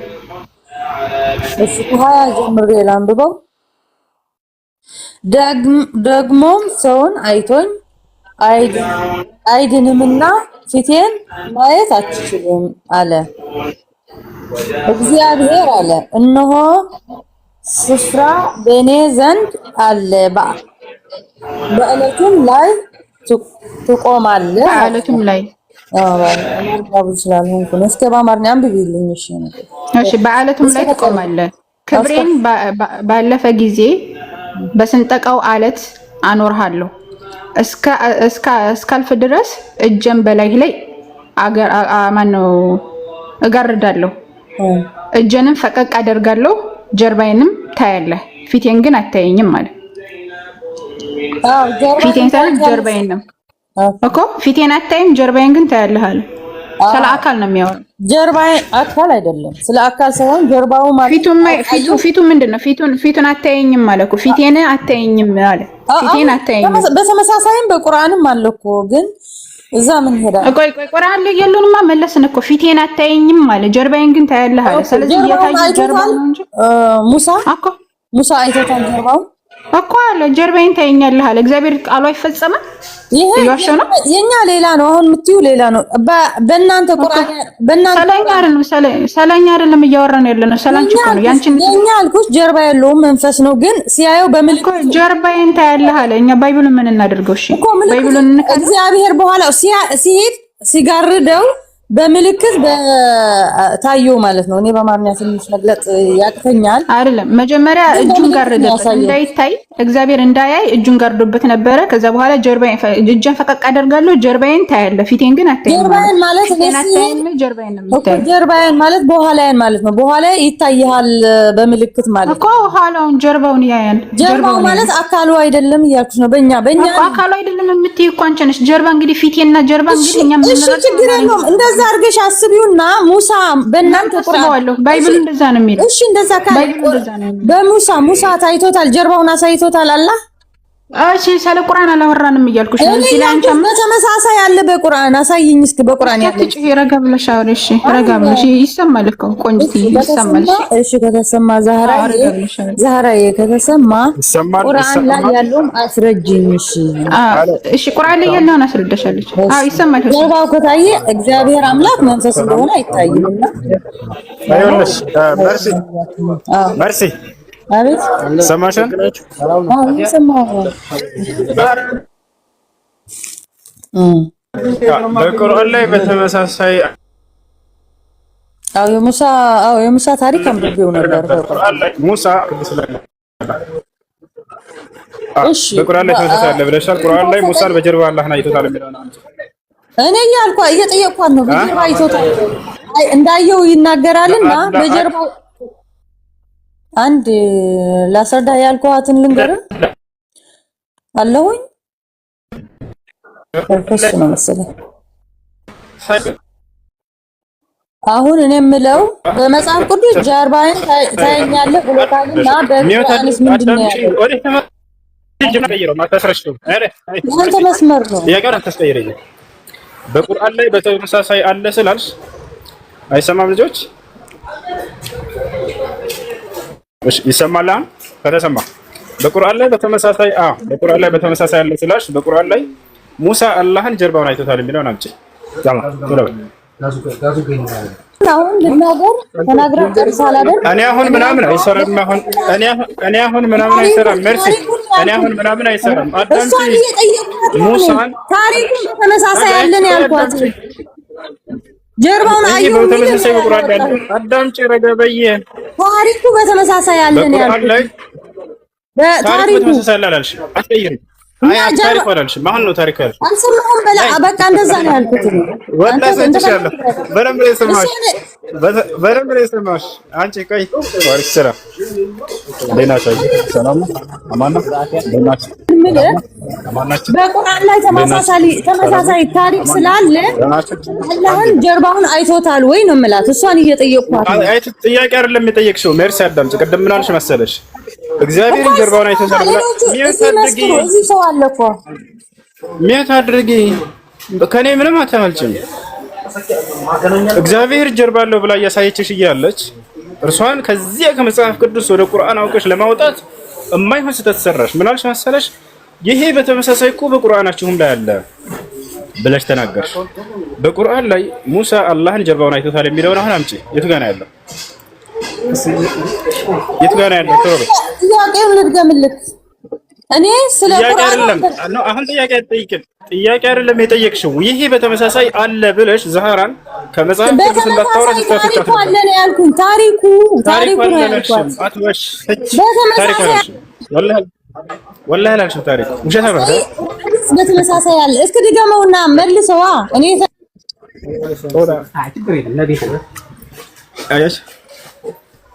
መጽሐፍ ቅዱስ ላይ እንዳይወራ ዛህራን አውቃ ልታስወጣት ፈለገች። ገብታችኋል አይደለ? ወደ መጽሐፍ ወደ ቁርአን ማለት ነው። እንደዛ ሰራለሁኝ ብላ ተበላች። ምን መሰለች የተበላችው? ይሄ በተመሳሳይ በቁርአን አለ ጀርባ የሚለው አለች። የቱ ጋር ላይ ነው ያለው ስትባል እኔ በታሪኩ ላይ ያለ ያልኩት አለች። እንደገና ታሪኩ አላልሽ፣ ወላሂ አላልሽ። ይችላል ወይስ እንዴት ነው? ይችላል። ለክላካንዳም ለዳመሰለኝ ወከልና ልጅን ድራት ማድረግ ይቻላል። ክልና መስጠት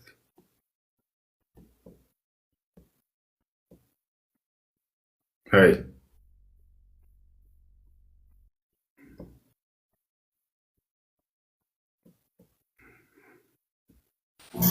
السلام عليكم.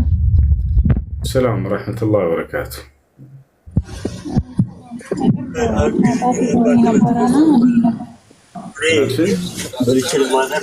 ተዳስሰኝ ነበርና ቴሌግራም ላይ እንዲሁ ሊቭ ነው ስልክ ቁጥሬ ልኬልክ ነበር በመስመር ዛህራ አለሽ አድሚኖች ካሉ ያናግሩታል። مرحبا جزاك الله خير ያው ንፋስ በጣም ስላለኝ ሸበካ እሺ ዛህራ ካለች አድሚኖቹን አናግራቸው። እሺ እነሱ ግሩፕ ያስገቡሻል፣ ቴሌግራም ግሩፕ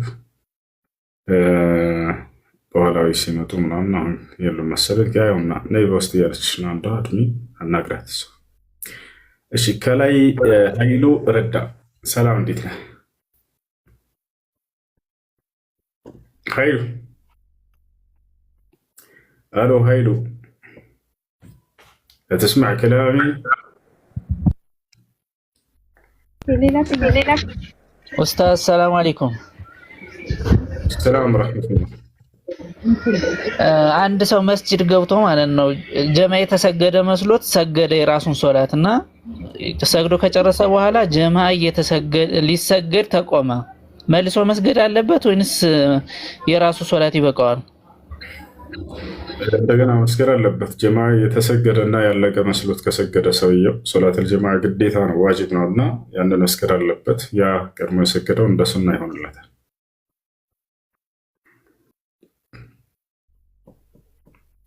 እሺ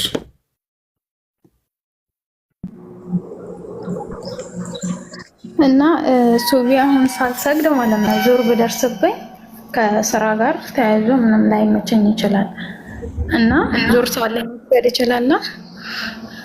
ከስራ ጋር አልተመቸኝም ብሎ ሶላትን ማሳለፍ አይቻልም። ላ እንዴት መሰለህ አሁን የሰው ሀገር ነው ያለሁት እና አይመቸኝም። ለሊት ነው የምነሳው፣ መነሳት ከሱቢ በፊት ነው የምነሳው። ግን ከክችን ሳልወጣ ሰዓት ይሄድብኛል በጣም ማለት ነው።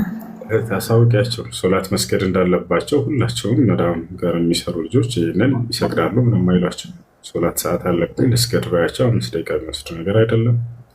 ስለዚህ ያንን ሶላት ልስገድ ብለሽ አሳውቂያቸው። ሶላትን በስራ ምክንያት ብሎ ማሳለፍ በኢስላም አይቻልም እና እንደ አጋጣሚ ካለፈባቸው ግን ወዲያው ባስታወሳቸውበት ሰዓት መስገድ አለባቸው። ያ ሶላት ሰዓት አልፈዋልና በቃ ልትወው ብላቸው እንዳትተው። ነብዩ ሰለላሁ ዐለይሂ ወሰለም ሐዲስ ላይ ሲናገሩ من سمع النداء فلم يأتي إلى المسجد فلا صلاة له له. أذان دم سنت صلاة الناس الجرسوا صلاة يلهم يا تناقرا سلسلة صلاة تطبقات مسكرة لباتش سر علينا بلاتش حتى سلفوا بيزيو.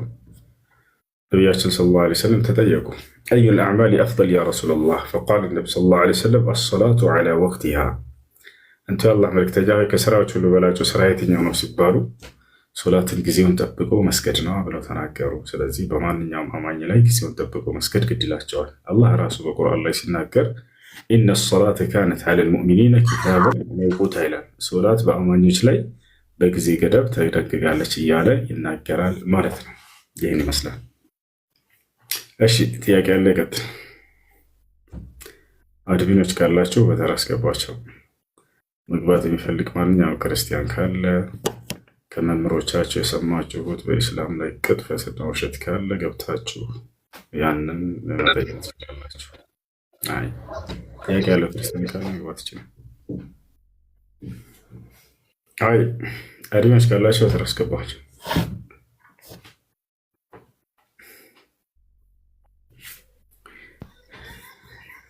يا سلام يا سلام.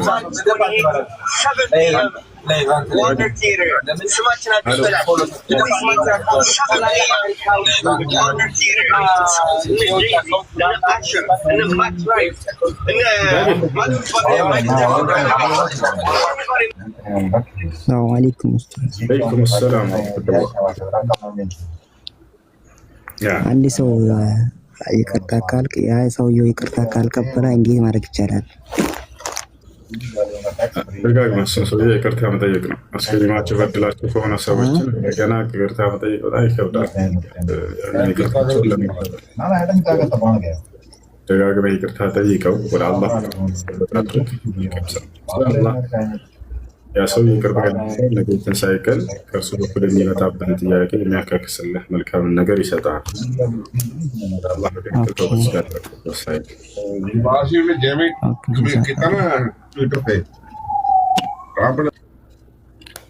እሺ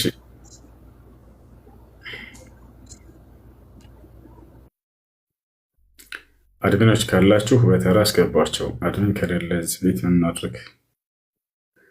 ማንን አድሚን ላድርግ?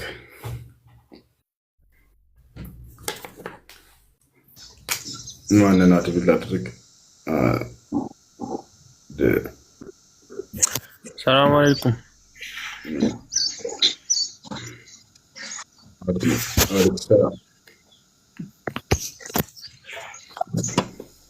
እሺ ጥያቄ አለ? ሰላም አለይኩም። ወአለይኩም ሰላም ወራህመቱላሂ ወበረካቱ። ጥያቄ ነበረኝ።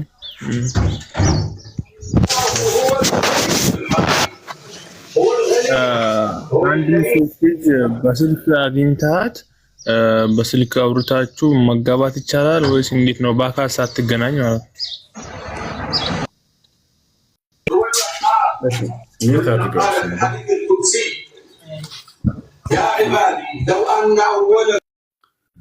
እሺ በአካል መገናኘት እንደ አስሉ እንደ መሰረቱ እሱ ነው መሆን ያለበት። ነቢያችን ሰለላሁ ዐለይሂ ወሰለም የሆነ ሰው ሊያገባ እንደሆነ ሲነግራቸው ሀር አይተህ አሉት። አይተሃታል መጀመሪያ አሉት። ቃልና አይቻታለሁ አለ። ስለዚህ ማየትን መሰረት አድርገዋል። በስልክ አይታቸው ብቻ ያንን ነገር እንዳትወስኑ ወይንም ደግሞ በትክክል እሷን ማንነቷን ሳይደበቅ ያየበት መሆን አለበት። አንተም እሷም እንዲሁ በትክክል የታየበት። አለመተያየትን መሰረት ያደረገ ትዳር በኋላ ስትተያዩ ሌላ ችግር ሊፈጥር ስለሚችል ማለት ነው። ስለዚህ እንደ አስሉ እንደ መሰረቱ እሱም እሷም አይቷት የተስማሙበት ነገር መሆን አለበት እንደ ኢስላም። ከዚያ በኋላ ትዳሩ ይወሰናል። ግን ያን በትክክል ለማማን ነው በአካል ለመገናኘት ካልተቻለ በሚቀመጥ ነገር በፎቶ ምናምን ሳይሆን አንዴ እየታድርገው በማይቀመጥ ነገር ለምሳሌ ቪዲዮዎች ኢሞ ሊሆን ይችላል። ማንኛውም በዚያ ነገር በያትና ብታየው ከዚያ በኋላ ትዳሩን ኒካሁን ቢያደርጉም ችግር የለውም። ማየት የሚባለው ነገር ተከስቷል። የኒካህ መስፈርቶች አሉ 4 መሟላት ያለባቸው ነገር ወልይ 2 ሻሂዶች እንዲሁም የሚያገባት ሰው እነዚህ እንዲሁም ደግሞ መህር እነዚህ ከተሟሉ ኒካሁ ይፈጸማል ማለት ነው። ኒካሁ በስልክ ይሆናል ወይ ወደሚለው ስንመጣ ኒካህ መሆን ያለበት በአካል ነው እንደ አስሉ እንደ መሰረቱ። እሱም እነዚህ አሁን የገለጽኳቸው አካሎች በአካል ተገናኝተው ሁላቸውም አንዱ ሌላውን እየሰማ የወልዩን ንግግር ወኪሏን ሲናገር ልጅቱን መስጠቱን ባልየው ተቀብያለሁ ማለት አለበት። 2 ሻሂዶች ይህንን አጠገባቸው ቁጭ ብለው መስማት አለባቸው። ነብዩ ሰለላሁ ዐለይሂ ወሰለም ሲናገሩ ላ ኒካሐ ኢላ ቢወልይን ወሻሂደይን ስላሉ ኒካህ የለም በወኪልና በምስክሮች ካልሆነ በስተቀር ስላሉ፣ ያን ግን በአካል መገናኘት ካልቻሉ በስልክ ኒካህ ማሰር ይቻላል። እነዚህ አካሎች በስልክ ላውድ ስፒከር አድርገው እስከተደማመጡና እስከተገናኙ ድረስ ልክ በአካል የተከሰተው በስልክ እስከሆነ ድረስ ያም ማለት ልጅቱን የሚያገባ ሰውዬ ስልኩን ደውሎ ወደ ልጅቱ አባት ወደ ወኪሏ 2 ሻሂዶች ከእርሱ ጋር ወይም ከዚያኛው ጋር ሆነው እንዲሰሙ ላውድ ስፒከር ተደርጎላቸው የኒካህን ርክክብ ልጄን በተወሰነው መህር መጠን ድሬያለሁ ይላል። ባልየው የሚያገባው ተቀብያለሁ ይላል። ይሄንን የጋብቻ ውልና ርክክብ እነዛ 2 ሻሂዶች እንዲሰሙ ላውድ ስፒከር ይደረግላቸዋል። ይህ ከተከሰተ ኒካሁ ሸሪዓዊ በሆነ መንገድ ተፈጽሟል ይባላል ማለት ነው። ይህን ያሳል። እሺ ሌላ ጥያቄ ደግሞ ለምሳሌ ሰላት ሲሰገድ ለምሳሌ ዙህር ሊሆን ይችላል። ዙህር እየሰገድኩኝ 2ቱን ረካ ከሰገድኩ በኋላ 2ቱን ረካ ፋቲሃ ከቀረው በኋላ ሱራ መቅራት ግድ ይሆንብኛል እና ሱና ላይም ማለት ነው ሱና ላይም እየሰገድኩ ከፋቲሃ ውጭ ሱራ መቅራት ግዴታ ነው ወይስ እንዴት ይታያል? በዋጅብም ሶላት ላይ በሱናም ሶላት ላይ ከፋቲሃ በኋላ ያለውን መቅራት ሱና እንጂ ግዴታ አይደለም። ሱና ሚን ሱነን ሶላት አማ ቅራአት ሱረት አልፋቲሃ ፈሩክን ምን አርካን ሶላት አለቲ ላ ተቲሙ ሶላት ኢላ ቢሃ ከማ ቃለ ነቢ ሰለላሁ ዐለይሂ ወሰለም ላ ሶላተ ሊመን ለም የቅራ ቢፋቲሐቲል ኪታብ። በሶላቱ ላይ ሱረት አልፋቲሃ ያልቀራ ሶላት የለውም ብለዋል። ስለዚህ ሱረት አልፋቲሃን መቅራት ግዴታ ነው። ከፋቲሃ በኋላ ያለውን መቅራት ሱና ግዴታ አይደለም። ነቢያችን ሰለላሁ ዐለይሂ ወሰለም ሰላት ሩባዕያ ላይ አራት ረካ የያዙ ሶላቶች ላይ እነርሱም ዙሁር ሶላት፣ ዐስርና ዒሻ እንዲሁም የመግሪብ የመጀመሪያዎቹ ሁለቱ ረካዎች ላይ ከፋቲሃ በኋላ ሌላ ሱራዎችን ይቀሩ ነበር። ከፋቲሃ በኋላ ደግሞ ከተሕያቱ በፊት ባሉ ሶላቶች ላይ ከፋቲሃ በኋላ ሌላ ሱራዎችን ከፋቲሃ በኋላ ጨምረው ይቀሩ ነበር። ከተሕያ በኋላ ባሉት ሶላቶች ላይ ግን በዙሁርም በዐስርም በመግሪብም በዒሻም ላይ ፋቲሃን ብቻ ነበር የሚቀሩት። ይሄ ነው። እሺ ማሻአላህ ሰለና ሰላም አለይኩም ኡስታዝ። ወአለይኩም ሰላም ወራህመቱላሂ ወበረካቱ። እሺ ኡስታዝ እንትን በኢድ ተክቢራ ላይ እኛ ጋር ሀላባ ላይ ማለት ነው አንድ ሰው ኢማሙ ወይም አንድ ሰው ቆሞ እያስባላ ሌላው ደግሞ ተከትሎ ይላል እና ይሄ ነገር እንዴት ይታያል? እሺ በጀማዓ ማለቱ ከሰሃቦች አልተገኘም፣ ቢድዓ ነው ብለዋል ዑለሞች። አንዱ ሌላውን እየጠበቀ ምናምን ሁሉም የራሱን ይበል። የማያውቁ ከሆነ ግን እነዚያ ሰዎች ለማሳወቅ ሲባል ቢያስብላቸው ችግር የለውም። ላኪን ዘው የሰሓባ ኩሉ ዋሒድ ካነ ይከብሩ ሊሓሊ፣ ሁሉም የራሱ ነበር ይህንን ተክቢራ የሚል። አንዱ ሌላውን እየጠበቀ በጀማዓ እየተባባረ አይደለም። የማያውቁ ሰዎችን ለማስተማር ከሆነ ግን ለአምሩ ፊህ ዋሲዕ፣ ይህን ያክል የሚጋነን የሚከበር ነገር አይደለም። እሺ ሞት ሰላም አለይኩም ወሰላም ወራህመቱላሂ ወበረካቱ። በመጀመሪያ ለአላህ ይወዳሉ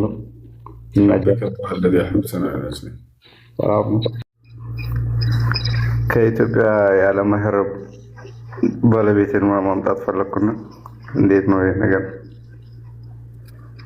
እሺ ያለ መህረም ባለቤቴን ማምጣት ፈለኩኝ። ያለ መህረም አይቻልም። ነቢያችን ሰለላሁ ዐለይሂ ወሰለም ሐዲስ ላይ ላ ቱሳፊሩ አልመርአ ቱእሚኑ ቢላሂ ወልየውም አልአኺር መሲረት የውም ዐለይለቲህ ኢላ መዓ ዚ መህረም ብለዋል። በአላህና በመጨረሻው ቀን የምታመን ሙስሊም የሆነች ሴት አንድ ቀንና ከነ ሌሊቱ ወይንም 80 ኪሎ ሜትርና ከዚያ በላይ ርቀት ያለውን ጉዞ ያለ ዘመድ ብቻዋን አትጓዝም ብለዋል። ይህን ያደረጉት ለራሷ ክብርና ጥበቃ ሲሉ ነው። ሴት ልጅ ሩቅ መንገድን በምትሄድ ጊዜ መደፈር እድል በጣም ሰፊ ይሆናል። ብቻዋን ከሆነች የመለከፍ እድሏ፣ አብሯት ወንድሟ ካለ ግን ጠጋ የሚላት አይኖርም። ለዚህ ነው ኢስላም የደነገገላት እንጂ ይህን እርሷን እንዳትንቀሳቀስ ምናምን ለመግታት ፈልጎ አይደለም። እሺ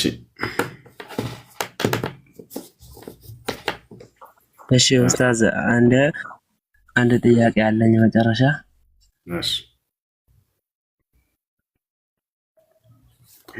እና በዚህን ጊዜ እኛ ሰለፊዮች ነን ባዮች አሉ እና እነዚያ ሰዎች እገሌ እንዲህ ነው እገሌ ሱፊይ ነው ኢኽዋን ነው ከሱ ጋር እሱን ተከትላችሁ እንዳትሰግዱ የሚሉን ሰዎች አሉ እና ከነሱ ጋር አትቀማመጡ ይላሉ።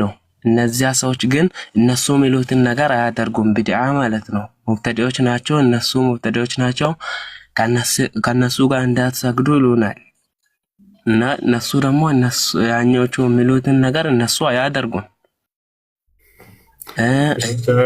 እና ኡስታዝ አቡበክር አህመድን እና ያሲን ከማን ጋር እንዳሰግደው አሉና ያልከው? ከማን ጋር እንዳሰግደው አሉና ያልከው? እገሌ ሙብተዲ ነው ከሱ ጋር እንዳትሰግዱ ይሉናል። ወይም እኛ ማናውቀውን ሰው አንጥተው እገሌ ሙብተዲ ነው እና የሰራው ቢድዓ ካለ ያ ቢድዓ ነው አይደለም የሚለውን ከኢስላም አንጻር እኔ እንድነግርህ ምን ቢድዓ ሰርቶ ነው ይሄ ሰውዬ ሙብተዲ ነው ያሉት እነዚህ ልጆች? እንዲህ በደፈናው መልስ የሚሰጡበት ነገር አይደለም የሚለው ላልከው፣ አዎ ሰለፊዎች ነን ሁላችንም። ሰለፊ ማለት ቁርአንና ሐዲስን በሰለፎች ግንዛቤ የሚከተል ማለት ነው። ገብቶሃል? لا عيب على من أظهر مثلا مذهب السلف وانتسب إليه واعتزى إليه، بل يجب قبول ذلك منه بالاتفاق، لأن مذهب السلف لا يكون إلا حقا كما قال شيخ الإسلام ابن تيمية رحمه الله تعالى. ابن تيمية من قالوا أنا سلفوችን መንገድ ነው የምከተለው ባለ ሰው ላይ ምንም አይነት ወቀሳ የለበትም ማለት ወንተሰበ ኢለይህ ራሱን ወደ ሰለፎች መዝሀብ አካሄድ ላስተባስጠጋ ሰው ላይ ምንም ወቀሳ የለበትም በርሱ ላይ واعتزى إليه بل يجب قبول ذلك منه بالاتفاق። ይልቁንስ እንዳውም ከእርሱ ይሄንን እኔ ወደ ሰለፎች መንገድ ተከትያለሁ እነርሱን መንገድ ግንዛቤ ይከተላለሁ ያለን ሰው መቀበል በአጠቃላይ በዑለሞች ስምምነት ይህን ሰው መቀበል ግድ ይላል እንዳውም ማለት ምክንያቱም የሰለፎች መዝሀብ እውነት እንጂ ሐሰት ሊሆን አይችልምና አለ። ስለዚህ የሰለፎችን መዝሀብ እከተላለሁ ያለ ሰው ላይ ምንም ወቀሳ የለም። ግን የሰለፎችን መዝሀብ እንከተላለን ብለው እነዚህ ሰዎች የሚሰሩት ቢድዓ ካለ ወይንም ደግሞ የሚሰሯቸው ኻለፋዎች ካሉ ለቁርአን ለሐዲስ ለሰለፎች ግንዛቤ እዛኔ ያ እርማት ይሰጠዋል። እንዳልከው አሁን ሽርክ ላይ ያልወደቀን ሰው ኢማም አድርጋቸው አትከተሉ፣ ይህን ሰውዬው ሶላት ተከትሎ መስገድ አይቻልም ብሎ ይሄ ስህተት ነው። ሽርክ ላይ ወድቆ ከሆነ ሰውዬው የዛኔ ያን ሰው አትከተሉት ብለው ከሆነ ትክክል ነው። ገብተዋል። ምክንያቱም ሽርክ የሆነ ሰው በአላህ ላይ የሚያገራ ሰው ከአላህ ውጭ ሌላ አካል የሚጠራ ሰው ሶላት ኢማም አድርጎ መከተል አይቻልም ነው። ከዚያ ውጭ ግን ሌላ ስህተቶች ከሆነ ያሉበት ወደ ሽርክ የማይደርሱ ከሆነ ያን ሰው ጥቅስ ይሰጠዋል፣ ይነገረዋል። ተው ከዚህ ቢድዓዎች ከዚህ ስህተቶች ተመለስ ይባላል። ከተመለሰ ሰየው አልመለስም ካለ ያ ሰውዬ ሶላቱን ተከትሎ መስገድ ክልክል አይደለም ሽርክ ላይ እስካልወደቀ ድረስ። ከዚያ ሁሉ ግን በላጩ ምንድን ነው ከተባለ ከሽርክም ከቢድዓም ጥርት ያሉ የሱና ሰዎች ካሉ እነሱን ተከትላቸው መስገድ ነው። ይሄን ያለው ነገር ሽክራን። እሺ ኡስታዝ፣ ሱሪን በማስረዘም ላይ ቁርጭምጭሚት እስከ በታች ድረስ መልበስ እንዴት ይታያል? እሺ በሱ ላይ በዑለሞች መካከል ያለው ንግግር ልንገራችሁ። ነቢያችን ሰለላሁ ዐለይሂ ወሰለም ቃል በቃል ሊባሱል ሙእሚን ኢላ ንስፈ ሳቅ ብለዋል። የሙስሊም ወንድ ልጅ ልብስ እስከ ጉልበቱ ማነው እስከ ቅልጥሙ ግማሽ ድረስ ነው ብለዋል። በሌላ ሐዲስ ላይ ደግሞ ቃለ ነብዩ ሰለላሁ ዐለይሂ ወሰለም ማአስፈሉል ከዕበይን ፈፊናር፣ ከቁርጭምጭሚት በታች የረዘመ የእሳት ነው ወደ እሳት ይወስዳል ብለዋል። ያ ማለት ከወንጀል እንደሆነ የሚገልጽ ነው። ነገር ግን ይህን በሌሎች ዑለሞች ሲገነዘቡት ጊዜ ነቢያችን ሰለላሁ ዐለይሂ ወሰለም በሌላ ቦታ የተናገሩት ስለ ሱሪ ማስረዘምን ምክንያቱም ሲናገሩ መን ጀረ ተውበሁ ኹየላ ለም የንዙር ላሁ ኢለይሂ የውመል ቂያማ ብሎ ተናገሩ። ለኩራት ብሎ ለጢባር ብሎ ለመንጠባረር ብሎ ሰውየው ከቁርጭምጭሚ በታች ሱሪውን ያስረዘመን ሰው አላህ የትንሣኤ ቀን በእዝነት አይኑ አያየውም አሉ። ከዚህ ዑለሞች ኢስባል ኹየላ ካለበት ነው ኩራት ካለበትና ጢባር ካለበት አስቦና ነይቶ ያንን ካደረገው ነው እንጂ በዛኛው ይሄ ክስ ከሌለበት ድረስ ያን ያክል የሚጋርን አይደለም ብለው የተናገሩ ዑለሞች አሉ። አቡበክር ስዲቅ ረዲየላሁ ዐንሁ የእርሱ ልብስ ከቁርጭምጭሚ በታች ነበር። ነቢ ሰለላሁ ዐለይሂ ወሰለም አንተ ለስተ ሚንሁም አሉት፣ አንተ ከነዛ ከሚኮሩት አይደለህም እና በአንተ ላይ ወንጀል የለም ማለት። ይሄን ይዘው ኩራት እስከሌለበት ድረስ ብለው የተናገሩ አሉ። እንደ ጥቅሉ ግን ከቁርጭምጭሚት በላይ በታች ባያልፍ መልካም ነው። ከኺላፉ ለመውጣት ሲባል ከቁርጭምጭሚት በታች አይርዘም። እሱ ነው። ሽክራን። እና ኡስታዝ የመጨረሻ ጥያቄ አሁን ደግሞ እና ወይ አንድ ረካ ወይ ሁለት ረካ ቀርቶን ስንነሳ ኡስታዙ ወይም ኢማሙ በሁለቱም በኩል ከሰላመታ በኋላ ነው የምንነሳው ወይስ አንዱን ከሰላመታ በኋላ መነሳት እንችላለን? አንዴ ጠብቀኝ። እስከዛ ጃና ያስሚን እንዲሁም አሚር አላቸው ይፈቅዱላቸው አንድ ጊዜ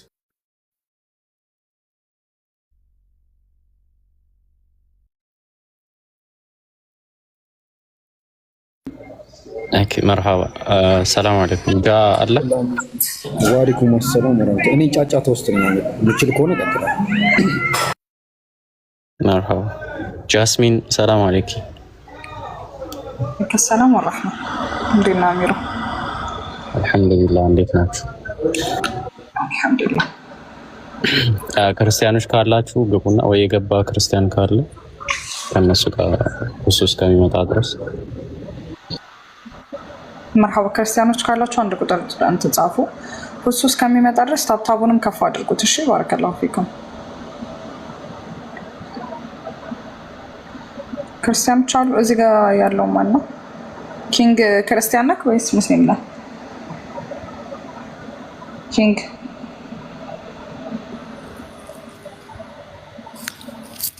ሙስሊም ነኝ ከማታ ጀምሮ መርሃባሽ። እሺ ጥያቄ አለ ከእስልምና ላይ? የለኝም። ደስ ስላለኝ ነው በስራቴን ለመንገር ነው የገባሁት። ማሻአላህ ያዘናክ፣ አላህ ያበርታክ። አሜን። በጣም ደስ ብሎኛልና ማታ ነበር ሻሃዳ ተቀበልኩት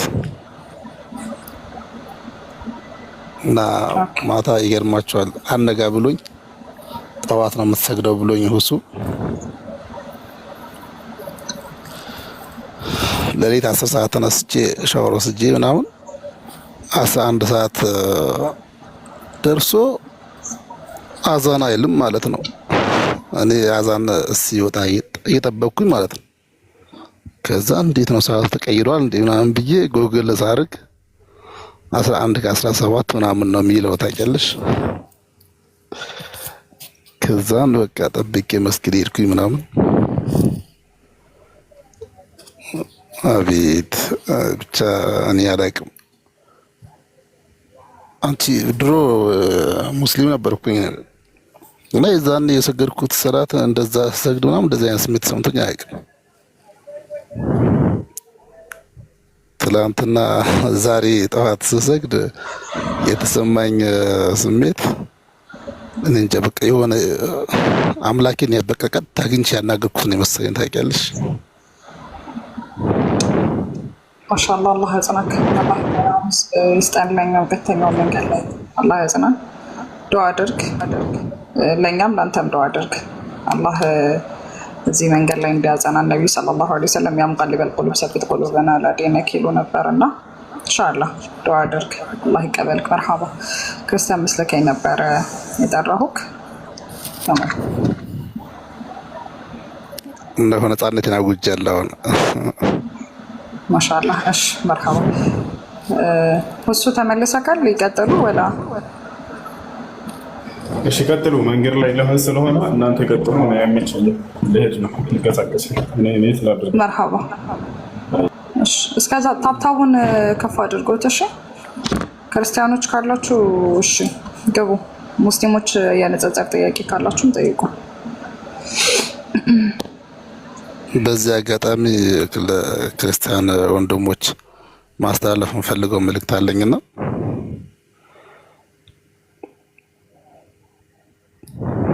ሰማለሁ። ቀጥሉ ወንድማችን መርሐባ።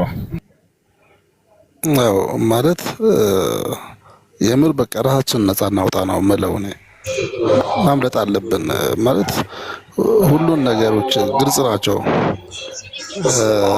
ክርስትና ውስጥ ማለት ይሄን አግኝቼ ነው ይሄኛውን መረጃ ይዤ ነው ይሄኛው የማይንቀሳቀስ ወይም ደግሞ የማይፈረካከስ የሆነ እውነት ይዤ ነው በዚህ እውነት ነው የጸናሁት የምንልበት በኮንፊደንስ እንደዚህ የምናወራበት ነጥብ የለንም ብዬ ነው የማስበው። ማለት እኔ ለረጅም ጊዜ የምናወራበት ነጥብ የለንም ብዬ ነው የሥላሴ ሚስጥር እንዲገባኝ በጣም ጓጉቻለሁ፣ በጣም ተመኝቻለሁ። ማለት ከዛሬ ነገ ይገባኛል ብዬ ነበር ማስበው። በቃ 1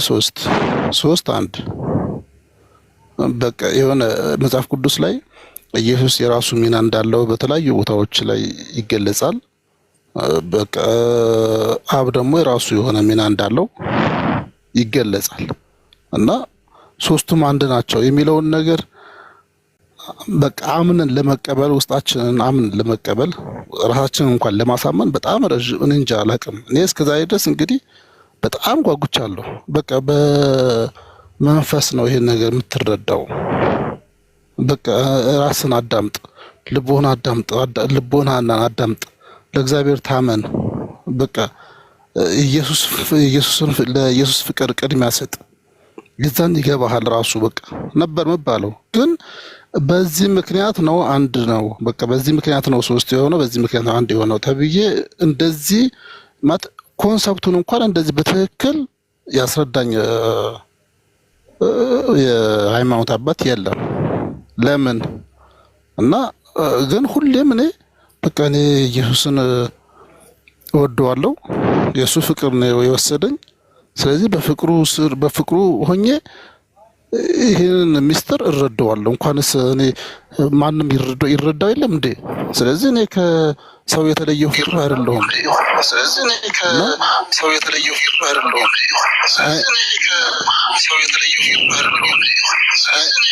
አሚሮዬንና ልቦናዬን ካዳመጥኩኝ ሊገባኝ ይችላል፣ እንደሚገባኝ እርግጠኛ ነኝ ብዬ የሶስትዮሽ ኮንሰፕትን ለመረዳት በጣም ብዙ ሞክሬያለሁ፣ ብዙ ጓጉቻለሁ። በጉጉት ጠብቀው ነበረ። ግን በእውነት ክርስቲያን ወንድሞች በእውነቴን ነው የምላችሁ፣ በእውነት አንድ ቀን በቀማት ይሄ ነገር ገብቶኛ አያውቅም። እኔ ሙሉ አእምሮዬን ተጠቅሜ ይሄን ነገር ለመረዳት ሞክሬያለሁ። እሺ ሙሉ አእምሮዬን ተጠቅሜ ይሄ ነገር ካልገባኝ ስንተኛውን አእምሮዬን ብጠቀም ነው ይሄ ነገር ሊገባኝ የሚችለው? ራሴን ከልቡና ውጭ ሆኜ ነው ወይም ከአእምሮ ውጭ ሆኜ ነው ሊገባኝ የሚችለው? በቃ ሙሉ አእምሮዬን ተጠቅሜ በጣም በየዋህነት በጣም ራሴን አስገዝቼ ራሴን በቃ ከሱ በታች አድርጌ ለኢየሱስ አሳልፌ ሰጥቼ ራሴን ቤተሰቦችን ሁሉ ትቼ በቃ እኔ ማምለጥ አለብኝ ህይወቴን ማዳን አለብኝ ብዬ በቃ ለኢየሱስ አሳልፌ ሰጥቼ ራሴን የሥላሴን ኮንሰፕት ለመረዳት ሞክሬያለሁ። እስኪ ገባኝም በደንብ በቃ ማት ታግሼ ጠብቄያለሁ፣ ግን ሊገባኝ አልቻለም። በቃ ሊገባኝ አልቻለም። መንፈስ ቅዱስ ነው። በመንፈስ ምናምን ነገር በመንፈስ ነው የምትረዳው፣ በመንፈስ ምንድን ነው ማቆም ብለን ልንጠይቅ ይገባል። እኛ መቼ እንደምንሞት አናውቅም።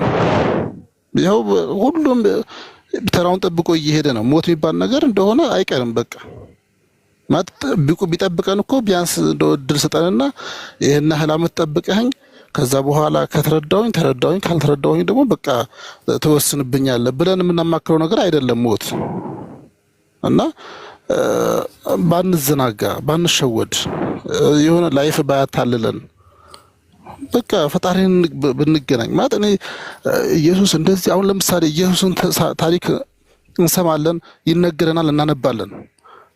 እሺ እውነት እኔ በእርግጠኝነት ነው ብለው የትኛውም ሰባኪ የሰማይና የምድር ፈጣሪ ሰማይና ምድር እነዚህ ግዙፍ የሆኑ በውስጧ ያሉት ሰራዊቶቿን በሙሉ የፈጠረው ኢየሱስ ነው ብለን አናምንም። እኔ በእርግጠኝነት ነው የምለው የትኛውም ክርስቲያን ሰማይና ምድርን ውስጧ ያሉ ሰራዊቶቿን በሙሉ ጠቅሎ የገዛው ጠቅሎ የፈጠረው እሱ ነው የሚል እርግጠኛነት የለንም ብዬ ነው የማስበው። የትኛውም ክርስቲያኑ አእምሮ ውስጥ ይሄ ነገር አለ ብዬ አላስብም። ምክንያቱም የትኛውም ቦታ ላይ ኢየሱስ ሰማይና ምድርን ፈጠረ የሚል ነገር የለም። እኔ አላውቅም ማለት እናል መጽሐፍ ቅዱስን በዚህ ካገላውጭ እንታያለው አይደለም፣ ግን አለ ብዬ አላስብም። ሰምቼ እስከዛሬ ማንም አስተምሮኝ አያውቅም፣ ሰምቼም አላውቅም። ኢየሱስ ሰማይና ምድርን ፈጠረ የሚል ነገር አይቼ አላውቅም። ቁርአን ላይ ስናነብ ግን አላህ ሰማይና ምድርን ፈጠረ፣ እከሌን ፈጠረ፣ ምን ፈጠረ የሚል ነገር እናገኛለን። መጽሐፍ ቅዱስ ላይ አብ እግዚአብሔር ሰማይና ምድር ፈጠረ የሚል ነገር እናገኛለን። ሰማይና ምድርን ፈጠረ እስቲ በቃ እውነትም አንድ ናቸው ከተባለ እኮ በቃ መጀመሪያ ላይ አብም ሊጠቀስ ይችላል፣ ኢየሱስም ሊጠቀስ ይችላል። ከሁለት አንዱ ሊጠቀሱ ይችላሉ። በቃ በየትኛውም አጋጣሚ ማለት ነው። ልክ አብ እንደፈጠረ ነገራቶችን በሙሉ እንደፈጠረና እንደሚያስተናብራቸው ኢየሱስም በዛው ልክ መጠቀስ መቻል አለበት። እኔ ለምን ብቻ አላውቅም። በቃ ከውዴታችን የተነሳ ወደ ክርስትና ሀሳብ አውፍ በነኛ እንድኪን ከላይ እየገባ ነው። ድምፅህን ከፍ አድርገህ ተናገር። ድምፅህ አይሰማም። ወንድማችን ስላሴ አልገባኝም፣ አላህ ገብቶኛል ብለዋል። አላህ ተወልቻለሁ። ድምፅህን ከፍ አድርገው ነው ይሰማል። ስለ ክርስቶስ መረጃ ብሰጥ ቀበላለሁ ወይስ መጀመሪያ ከኛ ጋር ጨርስና ወደሱ ትሄዳለህ? እሱ ትሰማለህ? እንዴት ነህ? ደህና ነህ ወይስ? ደህና አደርክ? ሰላም ነህ? እንዴት ዋለ? ሁሉ ሰላም ሰላም ብያለሁ። እየጠየቀ ያለን ጥያቄ መለስ። ኢየሱስ ክርስቶስ ሰማይና ምድርን ፈጠረ የሚል ቃል አለ ወይ አላየሁም እያለ ነው። አለ ብለህ ታምናለህ አንተ? አዎ፣ ከዛ በፊት ደግሞ አሳየዋለሁ። የቱ ጋ ነው ኢየሱስ ሰማይና ምድርን ፈጥሯል የሚለው ቃል? አሳያለሁ። አይዞህ። ስለዚህ አይዞህ ሳይሆን ወደ ማስረጃው ሄድ። እንዲህ አይነት ቃላቶችን ተዋቸው፣ ህፃን አይደለም ትልቅ ሰው ነው። ስለዚህ የቱ ጋ ነው ኢየሱስ ሰማይና ምድርን ፈጠረ የሚለው? በጣም አሪፍ። አንደኛና ዋነኛው ነገር ይህንን ከማሳየታችን በፊት እሱን ቀጥታ የምታሳየው ሄሎ ይሰማሃል? ኦኬ፣ ቆላስይስ 1:15 ይሰማሃል? ኢየሱስ ሰማይና ምድርን ፈጠረ የሚለው የት ጋ ነው ያለው? ኢየሱስ ሲጀምር እንዲህ ብሎ አንድ ቦታ ላይ ያስተማረበት ቦታ የለም። ክርስቶስ ቆላስይስ 1:15 ታማኝ ከሆነ ኢየሱስ ክርስቶስ ሰማይና ምድርን የፈጠርኩት እኔ ነኝ ብሎ የተናገረበት ቦታ አለ ወይንስ የለም? ብያለሁ እኮ ቆላስይስ ምዕራፍ 1:15 ቆላስይስ ወደሱ እንሄዳለን፣ ችግር የለውም። ኢየሱስ ክርስቶስ ያልኩኝ ነው አዳምጥ። ሰማይና ምድርን የፈጠርኩት እኔ ነኝ ብሎ የተናገረበት ቦታ አለ ኢየሱስ? ኦኬ ጥሩ። ስለዚህ ቃል በቃል ኢየሱስ ክርስቶስ ሰማይና ምድርን የፈጠርኩት እኔ ነኝ የሚል ቃል አለ ወይ ያልከኝ? አላህ ይሄ ኤግዛክት ወርድ ስለሆነ አላህ ማለት ትለኛለህ? አላህ ወደ አላህ ትሄዳለህ፣ ችግር የለውም። ስለዚህ ኢየሱስ ክርስቶስ እኔ መልስ የለህም ለልጁ ለተናገረው? በደንብ አለኝ እንጂ ይሄው መልስ ነው። ኢየሱስ እኔ ሰማይና ምድርን ፈጠርኩኝ ያለበት ቆላስይስ ምዕራፍ 1:15። እሺ፣ ቆላስይስ ላይ እየተናገረ ያለው ኢየሱስ ክርስቶስ ነው። ኢየሱስ ክርስቶስ በዮሐንስ ወንጌል ምዕራፍ 15 ላይ የእውነት መንፈስ በመጣ ጊዜ እርሱ ወደ እውነት ሁሉ ይመራችኋል ብሏል። እሱ ላይ ዮሐንስ ወንጌል ላይ ኢየሱስ ክርስቶስ እኔ ሰማይና ምድርን የፈጠርኩት እኔ ነኝ ያለበት ቦታ አለ? ኢየሱስ ክርስቶስ ዮሐንስ ወንጌል ላይ አዳምጥ፣ ወዴት ነው የምትሄደው? ኢየሱስ ክርስቶስ ዮሐንስ ወንጌል ላይ ልትጠቅሰው የፈለክበት ቦታ ላይ አሁን ሰማይና ምድርን የፈጠርኩት እኔ ነኝ ብሎ ተናግሯል? ዮሐንስ ወንጌል ምዕራፍ 1:3 ቃል መሆኑን የእግዚአብሔር ቃል ይናገራል። ይሄ ቃል ኢየሱስ ክርስቶስ ሁሉ በእርሱ እንደሆነ ያውቃል። ስለዚህ እያልኩ ያለሁት ነገር በደንብ መረጃው ግልጽ ነው። አንድ ጊዜ እሺ፣ መቅደላ ሰላም እንዴት ነሽ? እስኪ አንተ መልስ ከሌለ ምናልባት ከላይ ያለችው ከተሻለች አንተ ሞከር ከሌለ አይ እሱ ስላሴ ያልገባኝ አላህ ገብቶኛል። የዋህብያ ወይስ የአህባሹን ነው የገባው? ቆይ አሁን መሳሪያ ጀምሮ ወንድሜ ይሄ እውነት እሱ እንደውም አያስፈልግም። ይሄን መልስ ለመመለስ ማለት እኔ እንዳልኩህ ማለት ነው። የጠየቅክን ጥያቄ ልመለስ ምንም በገባኝ መልኩ ችግር የለውም።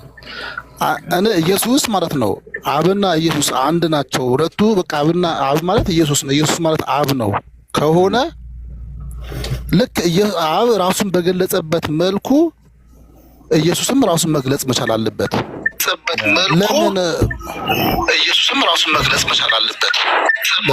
ምድር ላይ መጥቶ እንዳስተማረን ልክ ሲያስተምር ብዙ ነገሮች እንዳስተማረን እሱ አምላክ መሆኑንም ማስተማር መቻል ነበረበት።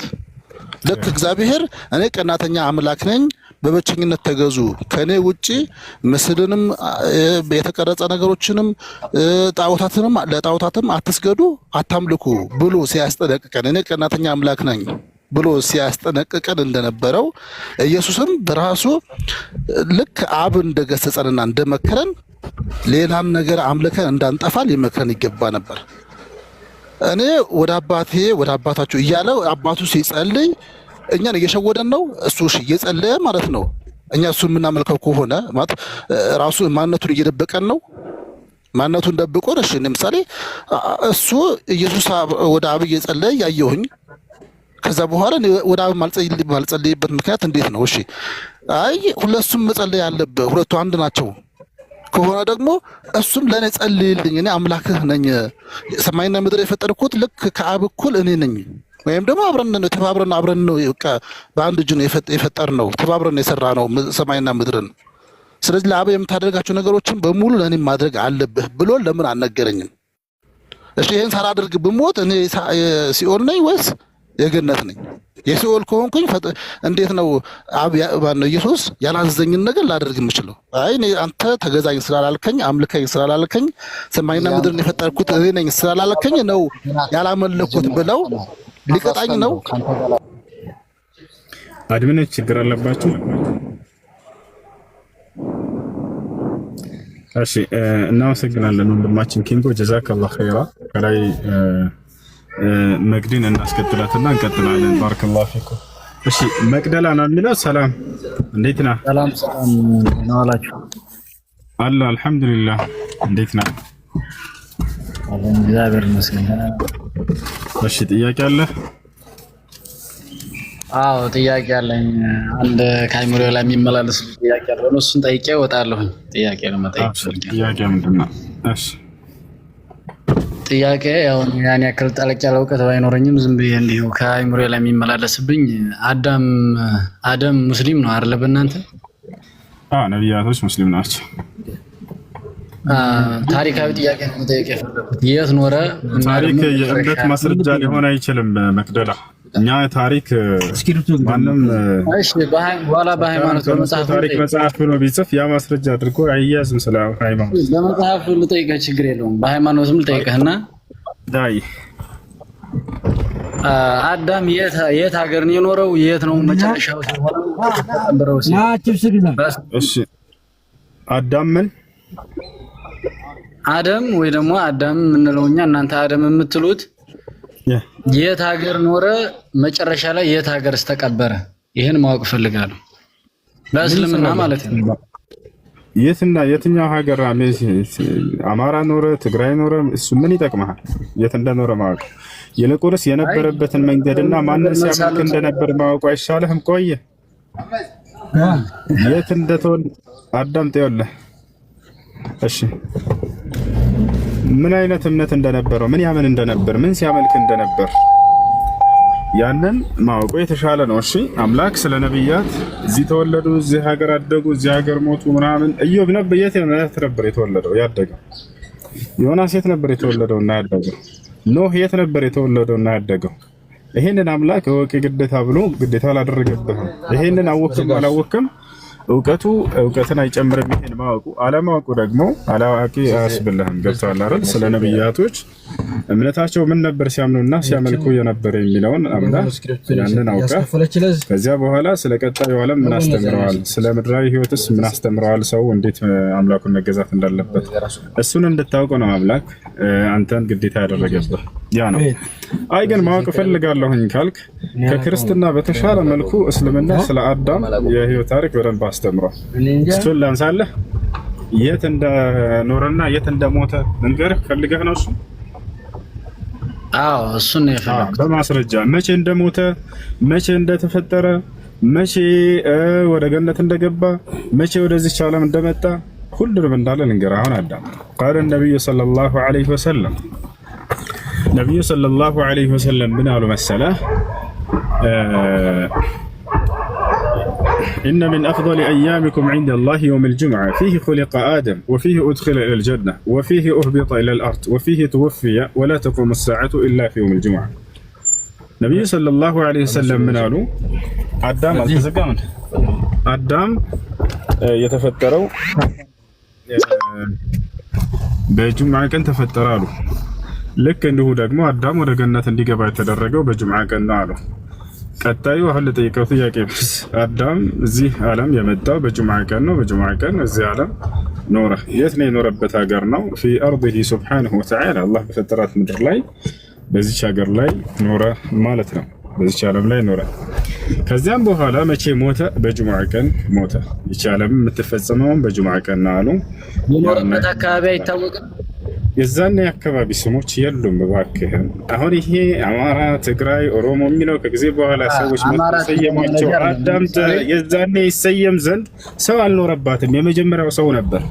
ስለዚህ የት ነው አዳም ኖረ ከተባለ አላህ ስብሓነሁ ወተዓላ ቁልና ህቢጡ በዚህ ምድር ላይ ውረድና ወለኩም ፊል አርድ ሙስተቀሩን ብሎ ገለጸለት። አዳም ሆይ ምድር የምትባልን ዓለም ፈጥሬያለሁኝ የአንተ መኖሪያህም በእርሷ ላይ ትሆናለች ብሎ ገለጸለት። ገብቶሃል አይደለ? ስለዚህ የዛኔ ማንም የኖረባት ሀገር ዓለም ስላልነበረች የመጀመሪያው ነዋሪ እርሱ ስለሆነ ስያሜ የሚባለው ነገር የለም። የዛኔ አላህ ምድር ብሎ ቃል በቃል ገለጸለት፣ በዚያች ላይ እንዲኖር አደረገው። ከዚያም በኋላ በዚያችን ምድር ላይ በመቼ ቀንና በመቼ ቀን እንደአመጣውና እንደወሰደው ይናገራል። ስለዚህ ስያሜ የሀገር ስሞች ይኖሩ ዘንድ የዛኔ የመጀመሪያው ሰው እርሱ ስለነበረ የሀገር ስያሜዎች ገና ሰዎች አልኖሩባትም፣ አልተሰየመችም ነበር። ያ ነው። እሺ እሺ ይሄን ተቀብያለሁ። አንድ ጥያቄ ልጨምር። ጨምርሽ። ሐዋ ሚስቱ ናት አይደለ? ሐዋ ሚስቱ ከቁርአን ላይ ሚስቱ ሐዋ እንደሆነች ትላላችሁ አይደለ? ከቁርአናችሁ የት ቦታ ነው ሐዋ ሚስቱ የሚለው? የት ቁጥር የት ምዕራፍ ላይ ነው ያለው? በጣም ጥሩ መቅደል። አሁን ምን አለ መሰለህ፣ አሁን እስልምና ላይ ጥያቄ ስትጠይቅ ጊዜ የእስልምና የማስረጃ ምንጮች ምንድናቸው የሚለውን ማወቅ አለብህ። እርሱም ቁርአንና ሐዲስ ነው። ቁርአን ላይ አላህ ሲናገር ሐዲስን እኔ ነኝ የተናገርኩት በነብዩ መሐመድ በኩል እያለ ይናገራል ሰለላሁ ዐለይሂ ወሰለም።